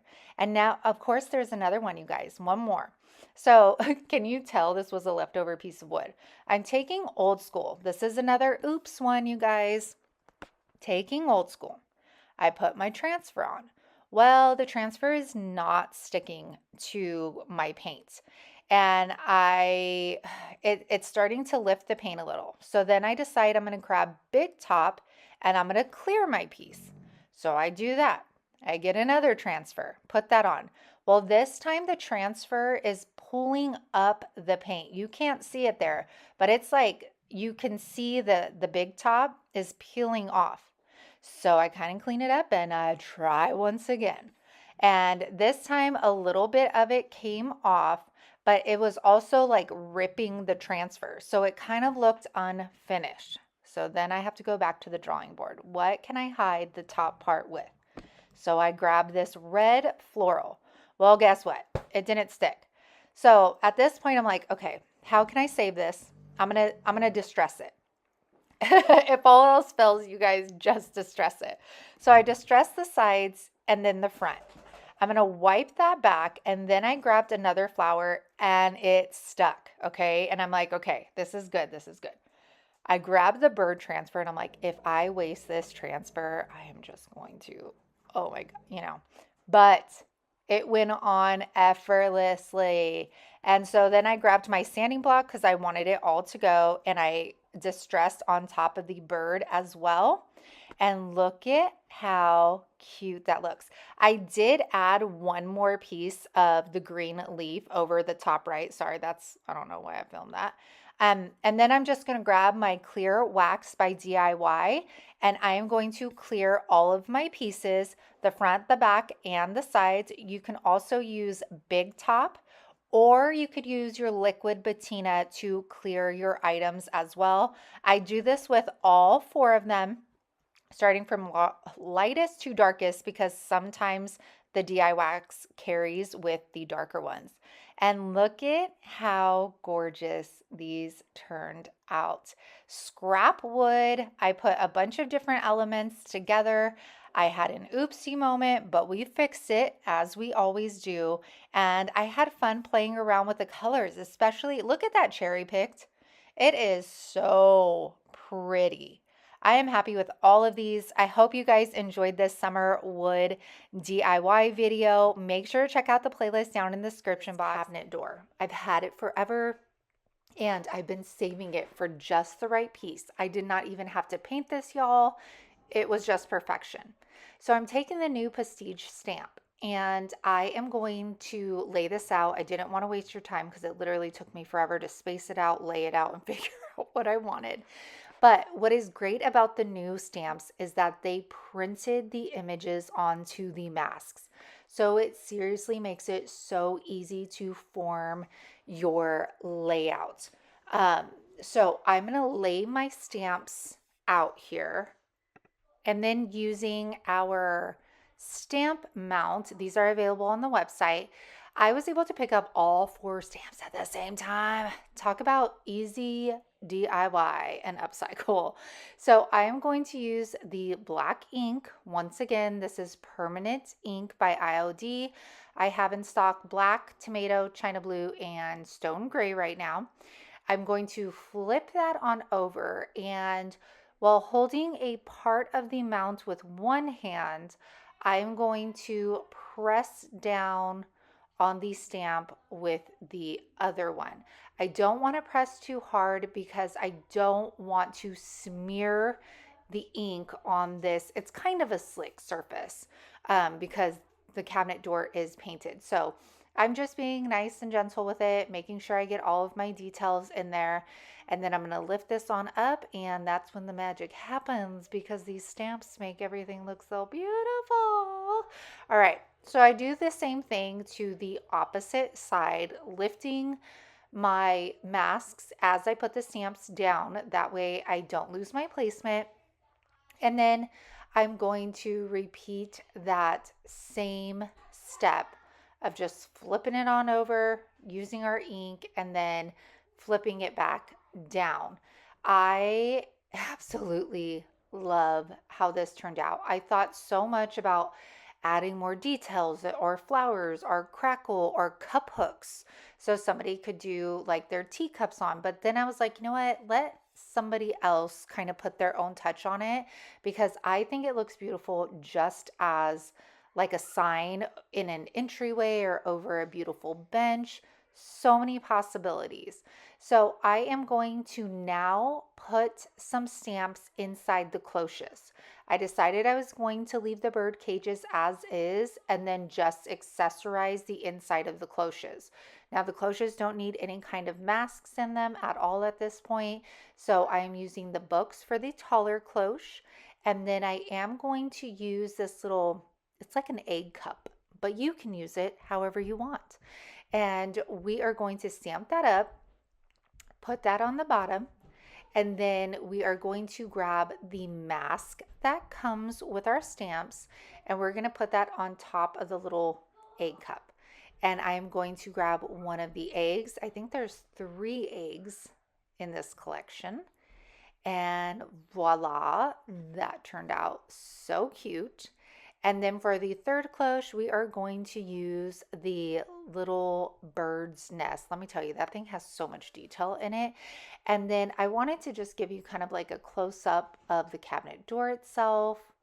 And then I don't know what the smudge was there. Probably I didn't dry it off enough from cleaning it. And then you guys, having these masks in the new stamps is just so fabulous. I love that I can lay them out and play around with my placement. Now I'm going to flip my sign. Look at that baby bump. It's getting huge, y'all. And I'm going to use my D hooks. These are on my Amazon, in my Amazon store link, along with the rice papers. I did not mention that.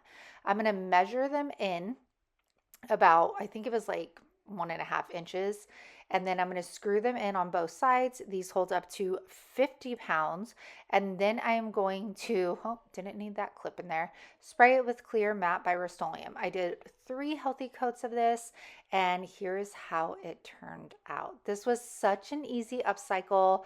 I think it has so much detail in it that I really didn't need to add anything else. Even the cabinet door itself is perfectly aged. I love it. So thank you guys for spending your time here with me today. Please make sure to like, comment, and subscribe.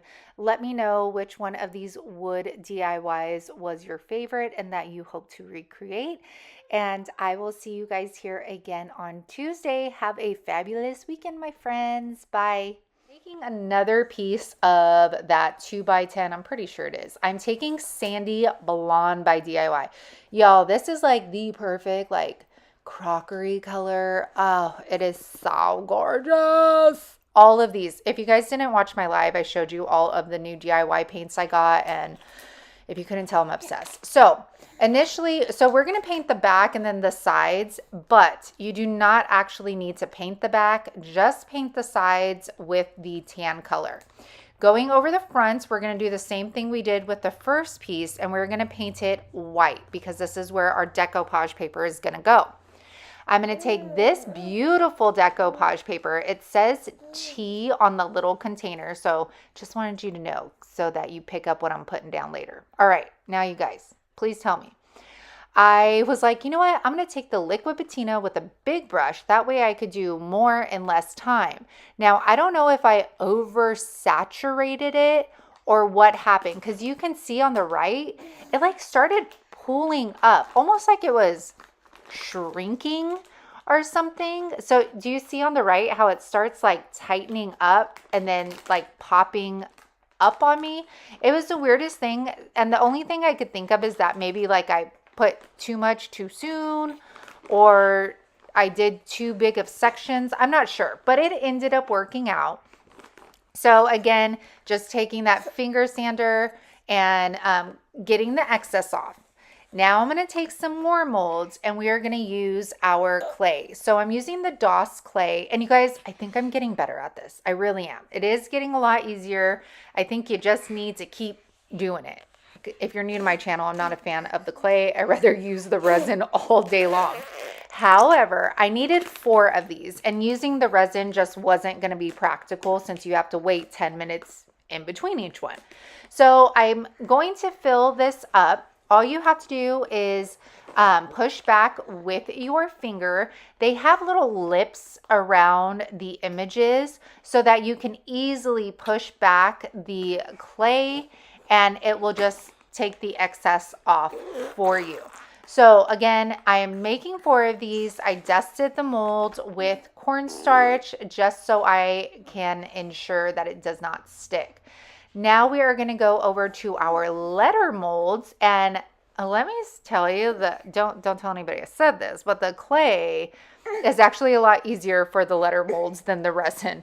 I will say that. But I get the letters made that I need. Now, initially, I wanted it to say Book of Tea. So obviously you know where we're going with this now. However, it would not fit. And this was another point in my DIY where I was starting to get a little overwhelmed because I was like, can something just work for me, please? So I start I'm trying here, okay? It doesn't work. So then I'm like, let me take tea. Maybe I could just put tea on the edge. But since this is a block of wood, I want it to say book. So maybe somebody that's not crafty will understand it's a book. So I move up the tea and then I put the book on the bottom. So tea book. It's not as good as Book of Tea, but I made it work and I still think it looks beautiful. So in order to attach my letters, I didn't want to put the glue directly on the letters because then I would have a bunch coming out from underneath them. So I squeezed some of my wood glue on a paper towel, got a paintbrush, and I am just coating the back of the letters with the paintbrush. That way I'm not getting an overfill of glue on here. So I do that with all of our letters. Yeah, you like watching Mama? Yeah, exciting, huh? Now taking that aviary again, we are going to coat what is going to be the spine of our book. Now, my molds are still wet, so you don't want to put a lot of pressure on them. But I did learn from Erin at the Provincial Farmhouse that she at least thinks that when you paint over the clay, it helps reduce the cracking. So I thought that was really cool information. So we are going to go over the spine of the book. And then I was like, wait, usually the back of the book is the same color as the spine. Not always, but majority of the time. So this is where I end up painting over that sandy blonde. Now, after that is all painted, I just take a lead pencil and I am just making a bunch of lines so that it looks like pages of a book. And I'm going to continue to do that all the way around. And then when I get to the other side, you'll see it's the small details. You know where all of the pages come together right there? Yep, I do that little detail as well. All right, you're going to hear Montgomery breathing. All right, so the little molds that we made last time, we are now going to paint them in the aviary. Once that is done, we're going to take clear wax and we're going to wax the side of the book, the sides and the back. The front is already cleared with that liquid patina, so we don't have to clear that.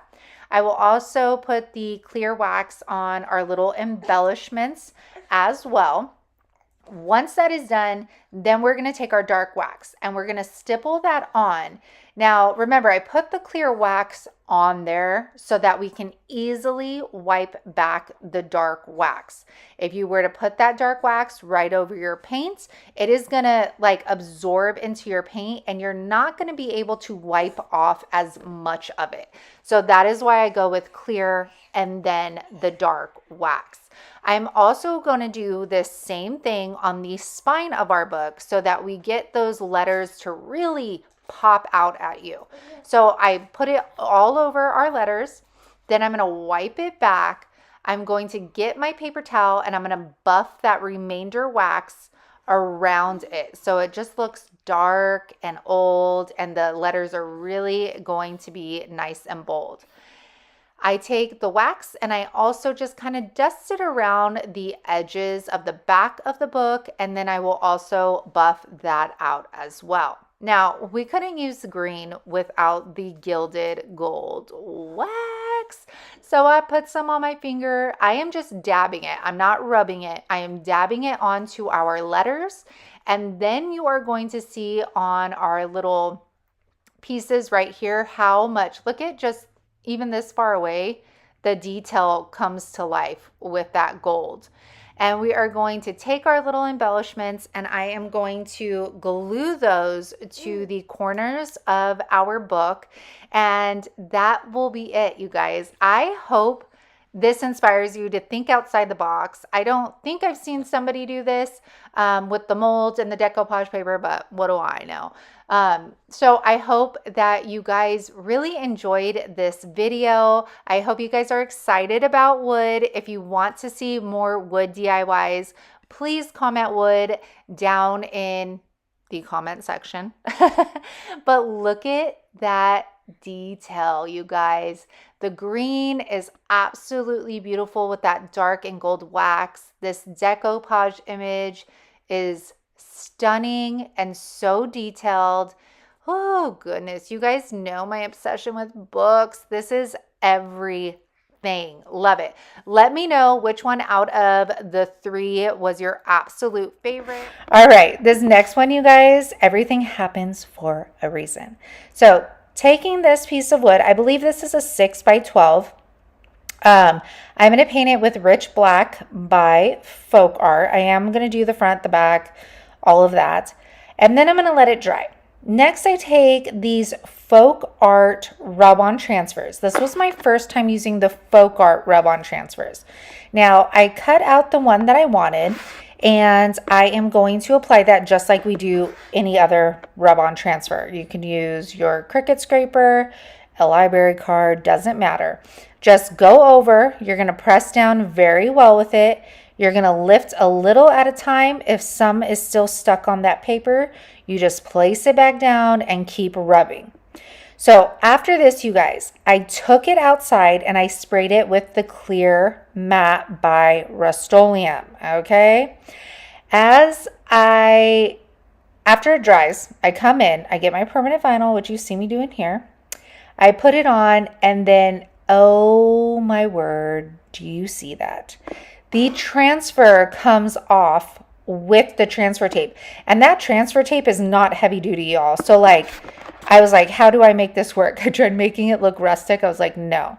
So I take off the vinyl and I go outside and I sand it down and it comes out looking gorgeous. And I'm like, yes, yes, yes. Everything happens for a reason. This was meant to happen because this looks way better with it sanded down. So I stuck the transfer back on. I didn't think you needed to see that. And this time I put 2 coats of my clear satin spar urethane, water-based, on here. Let it completely dry. Then did my vinyl once again. A little piece on the corner came off. But other than that, nothing happened like it did before. Then since my wood had natural wood chips on the back, I decided instead of putting a sawtooth hanger, I was just going to tie some twine up and staple it to the back.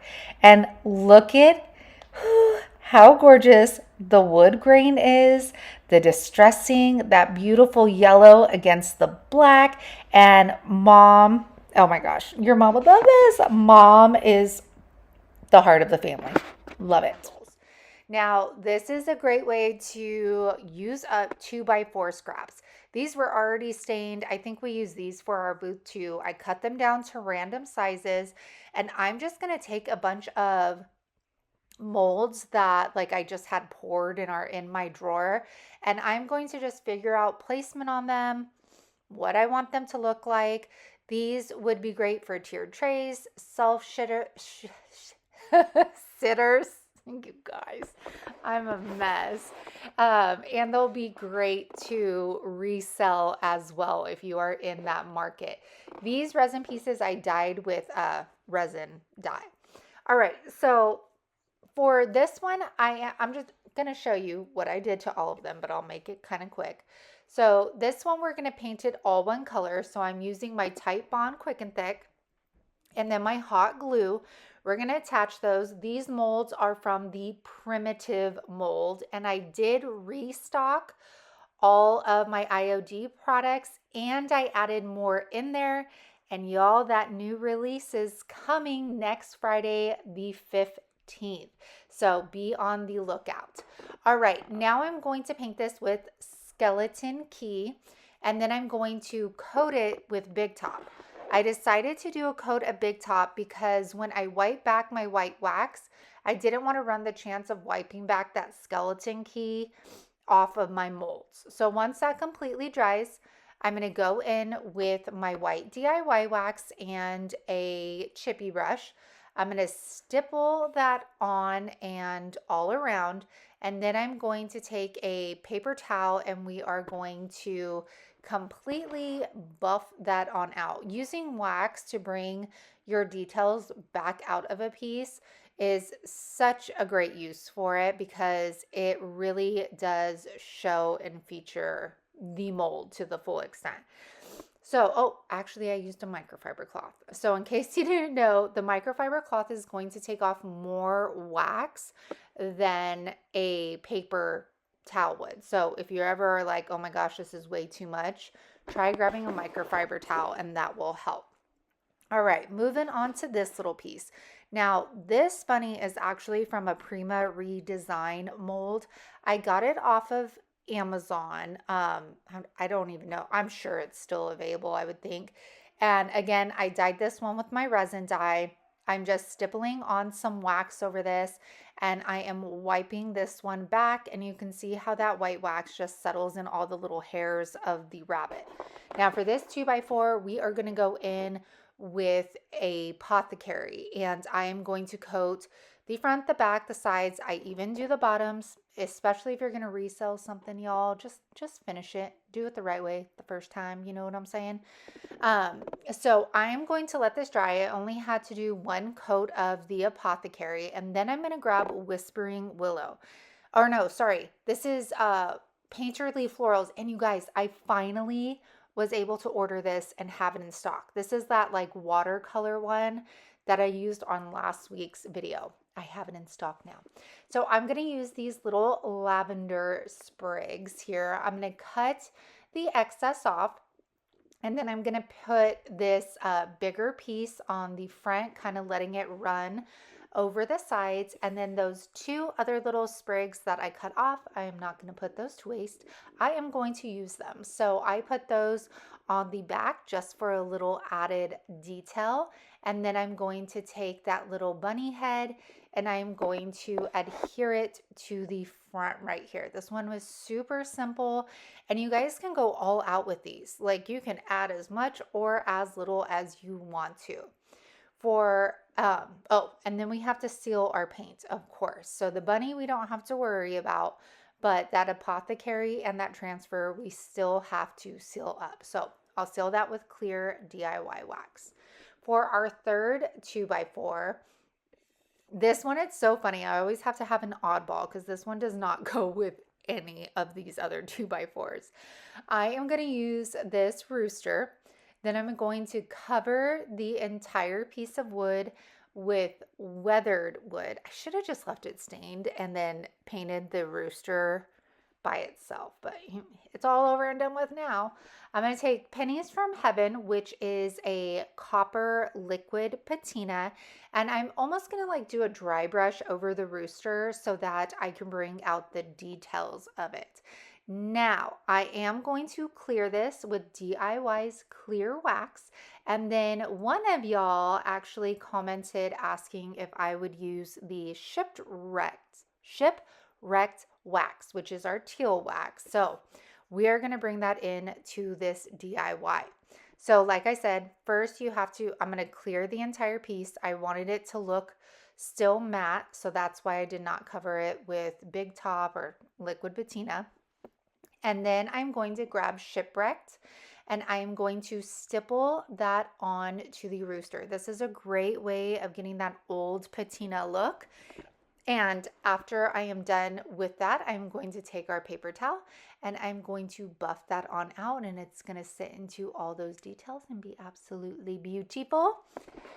Now, I did make this little fabric bow. Initially, I thought with this piece of wood, I was going to put the fabric through that like hole in the wood and tie a bow, but it wasn't sitting right. So this is what I decided to go with. And then after looking at a million buttons, I finally decided on one. And then as I was putting them away, I found this like metallic looking one. So it sat right in the middle of that button and ended up being so adorable. Now this is our last one. I don't know which one's my favorite. I think this one is. You guys let me know out of the 4 at the end when I reveal which one's your favorite. So I did 2 coats of crinoline on that. Then I'm taking Roy Cycles catalog paper. This paper, y'all, is great for those of you that are beginning with decoupage paper because the sheets are a lot smaller and easier to play around with. I'm going to take this frame. Look at how beautiful this resin dye is with the, ooh, I love that color. So since I'm using my decoupage paper, I'm going to paint the center of this white. After that dries, I did take my crinoline again and did a dry brushing around the frame so our details pop a little bit. I'm going to grab our liquid patina. No, wait, first we got to measure out our decoupage paper. So I'm just going to push that in, and with what little nail I have, I'm pushing that on the inside of our frame to get a quick measurement of our decoupage paper. And of course, I saved all the remnants of this little piece. I mean, there's still images on there I could use. And then I'm going to take a wet paintbrush and go around and tear this off. I like doing it this way versus cutting with the scissors because the scissors leave such a harsh line that if you do not get it perfect, it is very visible, especially like in the frames. So I feel like using the water and tear method just makes it look a little bit more seamless in there. So now I'm going to take my liquid patina and I am going to put a coat on the top half of this first, lay my decoupage paper on top, and then totally place that wrong. So we're going to lift that back up. And then I am just going to push that down and inside the lip of that frame. I'm going to work my way on down, and then I am also going to put a coat of that liquid patina on top of the entire image once it is complete. Now I'm going to take the Textures IOD stamp and we're going to put some crackle on there with the stone gray ink. Now, you can't see it very well right here, but when we do the reveal, you'll definitely see the crackle. It's very beautiful. I'm going to attach our little frame, and of course I couldn't stop there. I had to add something more. So I got this little, okay, well, first I'm waxing it. Then I add this little crystal knob. I put some Gorilla Glue on there, put it on the top, and it's so cute. It looks almost like a perfume bottle. So here's a reveal of all of them. Let me know out of the 4 which one is your favorite. So this was the Primitives mold with skeleton key. And then we have our Painterly Florals Transfer with our bunny from the Prima mold. And I think this mold is in my Amazon store if it's still available. And we have the rooster, which I think is from the Fleur de Lis mold, maybe. And we used our shipwrecked wax. And then I think this one is doesn't it look like a perfume bottle? And you can see like the crackle on the edges, that beautiful resin dye. Gorgeous. Okay, we're gonna head in. So this is an 18-inch wood round from Home Depot. I'm using Sun Bleached by Varathane, my microfiber cloth, and gloves. We're gonna stain the front, you're gonna stain the back, and you are gonna stain the sides. I did sand this prior to staining. Next, I am going to tape off where I want my stencil to be. So these are glued panels of wood. So usually there is a distinct line for you guys to use, making it very easy. However, I could not find the lines on mine, and that rarely happens. So I took my stencil. This is permanent vinyl, and I am going to go ahead and put that on, use my rich black folk art chalk paint and mini roller. All of the supplies I use are in my Amazon store link if you head over to my channel. We are going to go ahead and weed that off. Easy peasy, right? All right, so after you're done weeding that, we're going to try something a little different. So I have been seeing people make these wood rounds with prints, and it's sublimation. I don't have stuff to do that. So I figured, you know what? Let's try it with tissue paper. We do it for other things. Why not a wood round? So I'm taping off where I want my tissue paper to stop or start, however you look at it. I'm going to use the spar urethane. This is the clear that we're going to coat our wood rounds with. So all we're doing is substituting this for Mod Podge, which you could still even use Mod Podge. So I'm going to coat this a light coat. I'm going to get our tissue paper and I'm going to lay it on top. Now, you guys, I know there's different ways of putting the tissue paper on, but it worked for me. So this is what I'm going with.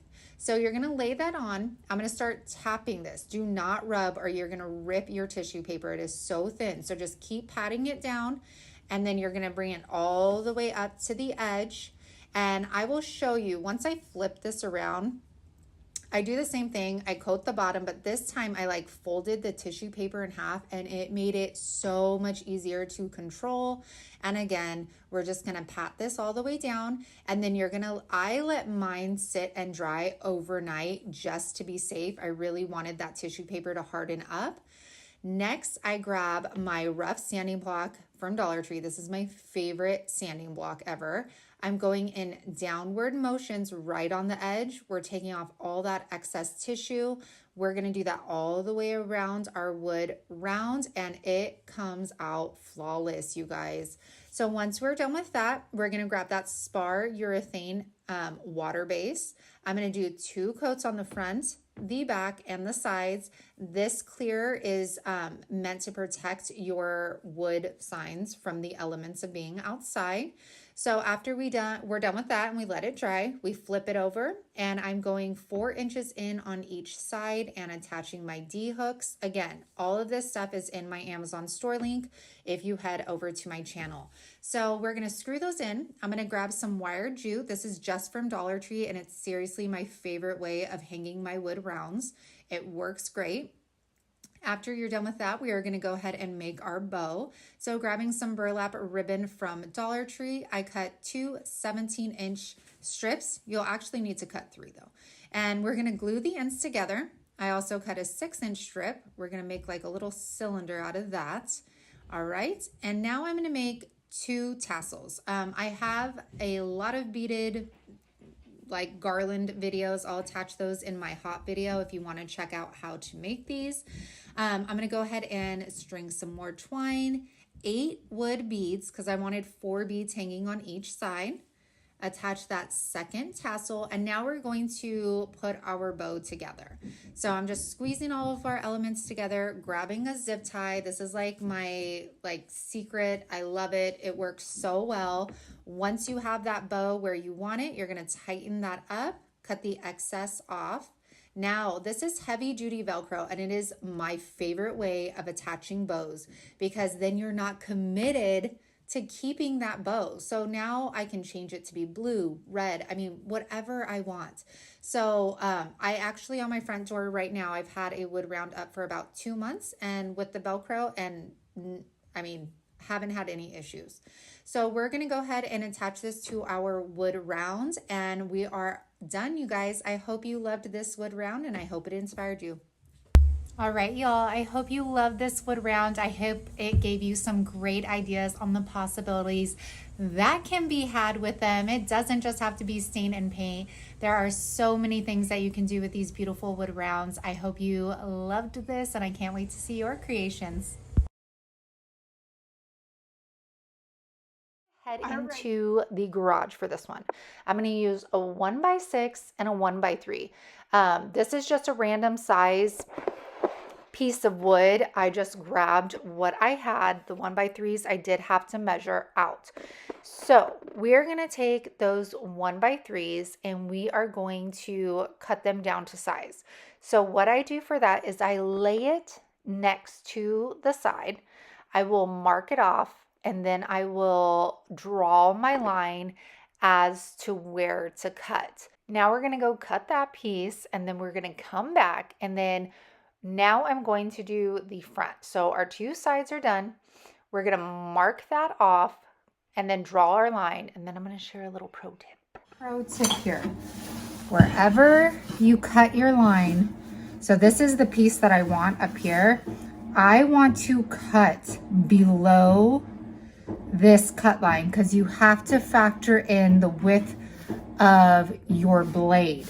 So if I were to cut directly on to my line or on the opposite side of this line, my piece of wood would be too short. That's what I accidentally did with this one is I cut on the wrong side of the line. So I had to recut it because it didn't fit. So now I'm talking and I forgot what side it was.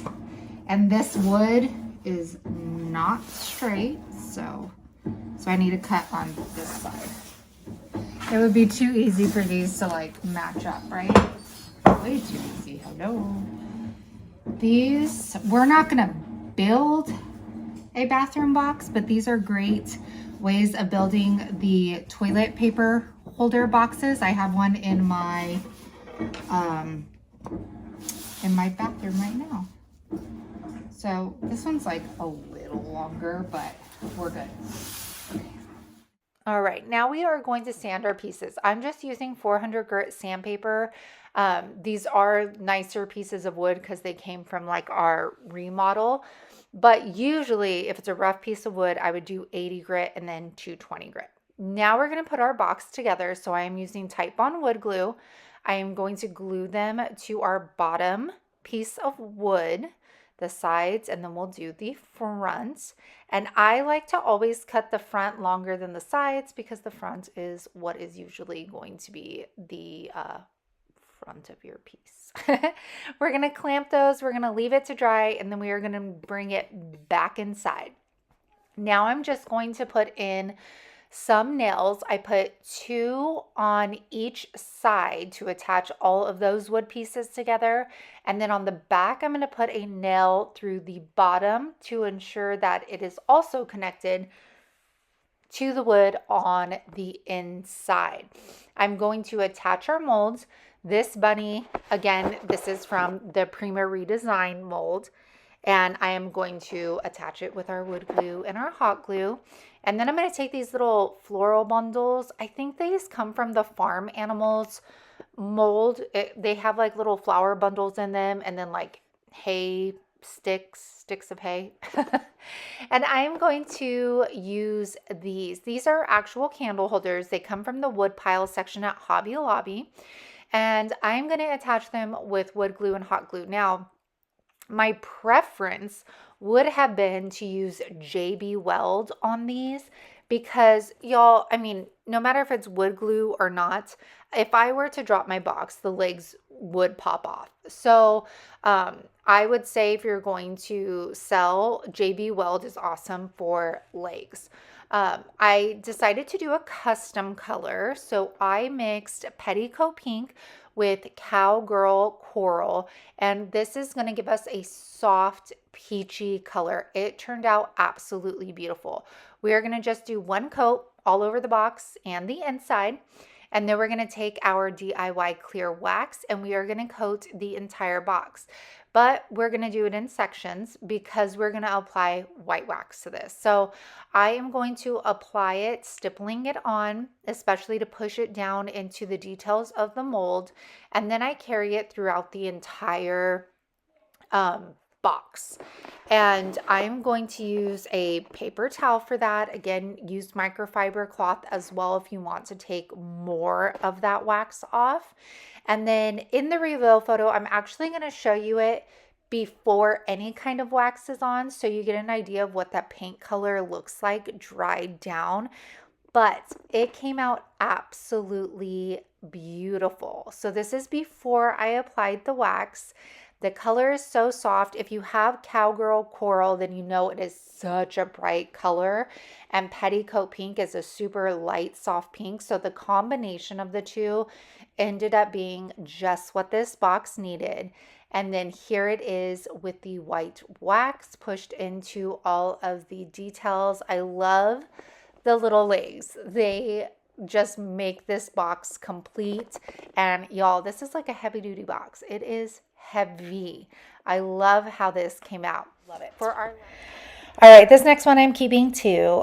This was a scrap of wood. It's like a huge block. I don't even know what this wood would be called. And I am taking Plaster by Waverly.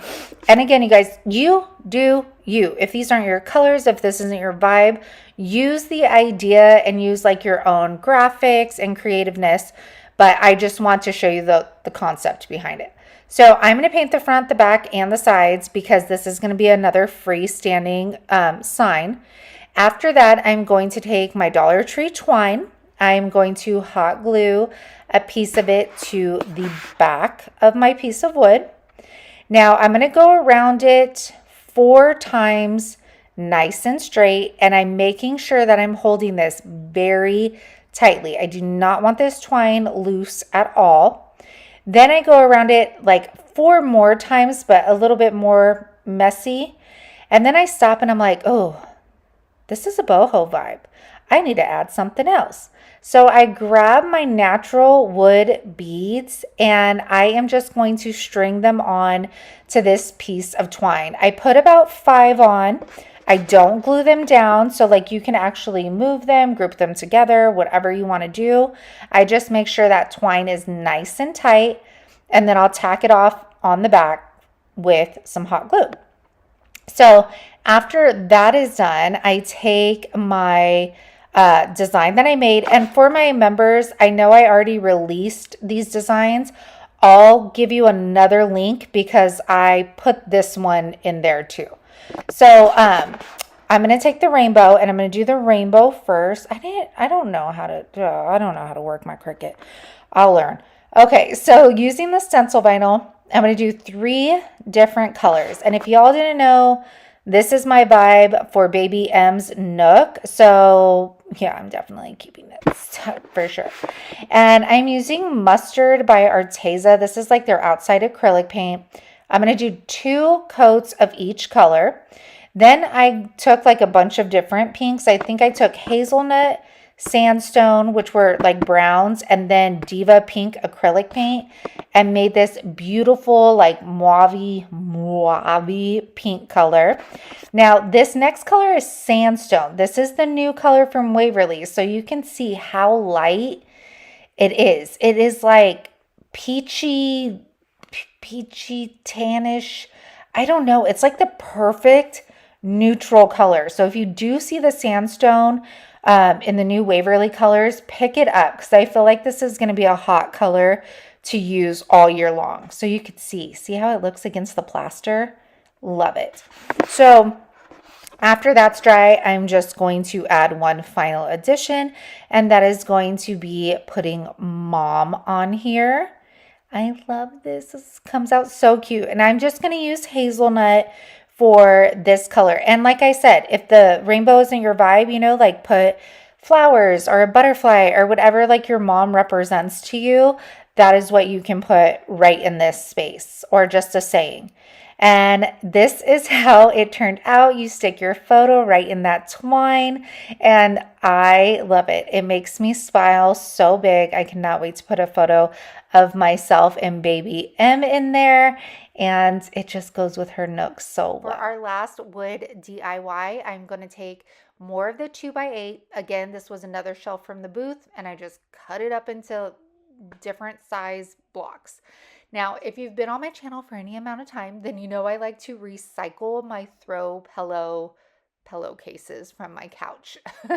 So this is just from a pillowcase. I'm going to cut it down to size. Now, this isn't like a burlap or anything like that. So I have to pull the thread apart on this with my weeding tool. But you know what? It works. It does. I'm going to break into the Whispering Willow transfer, and y'all, this is the most perfect transfer for spring and summer, and it has tons of birds in it. So definitely grab a booklet. I do have it in stock. I finally decided to use this bunny, and you guys, the transfers adhere to almost any and every surface. I did not apply anything to this fabric. I am putting the transfer right on top and then pushing our transfer down just as we usually would. We're also going to burnish it and push that down into the fabric. And then I thought I was missing something. So I'm going to take the Millets pages, and they have this. That booklet has a little bit of everything, but I wanted a butterfly. I thought it needed a little something in that upper left corner. So I'm going to apply the butterfly, and then we still need to seal this transfer. So I am going to do a light coat of liquid patina. You do not need to oversaturate this where your liquid patina is going through the fabric, just a light coat. Once it is dry, I'm going to lay it back on top of our piece of wood and put the lightest strip of hot glue. This is going to hold it in place. Don't go overboard or that glue is going to come through your fabric. And then I'm going to take those furniture pins once again, and I'm going to hammer them into all four corners. And this was such an easy way of utilizing some scrap wood. And you can do these with all different transfers, stamps. I mean, options are absolutely endless. Even a decoupaging napkins onto the fabric would work. Don't mind me, I forgot to stain the sides before doing the reveal. But I hope you guys enjoyed all of these wood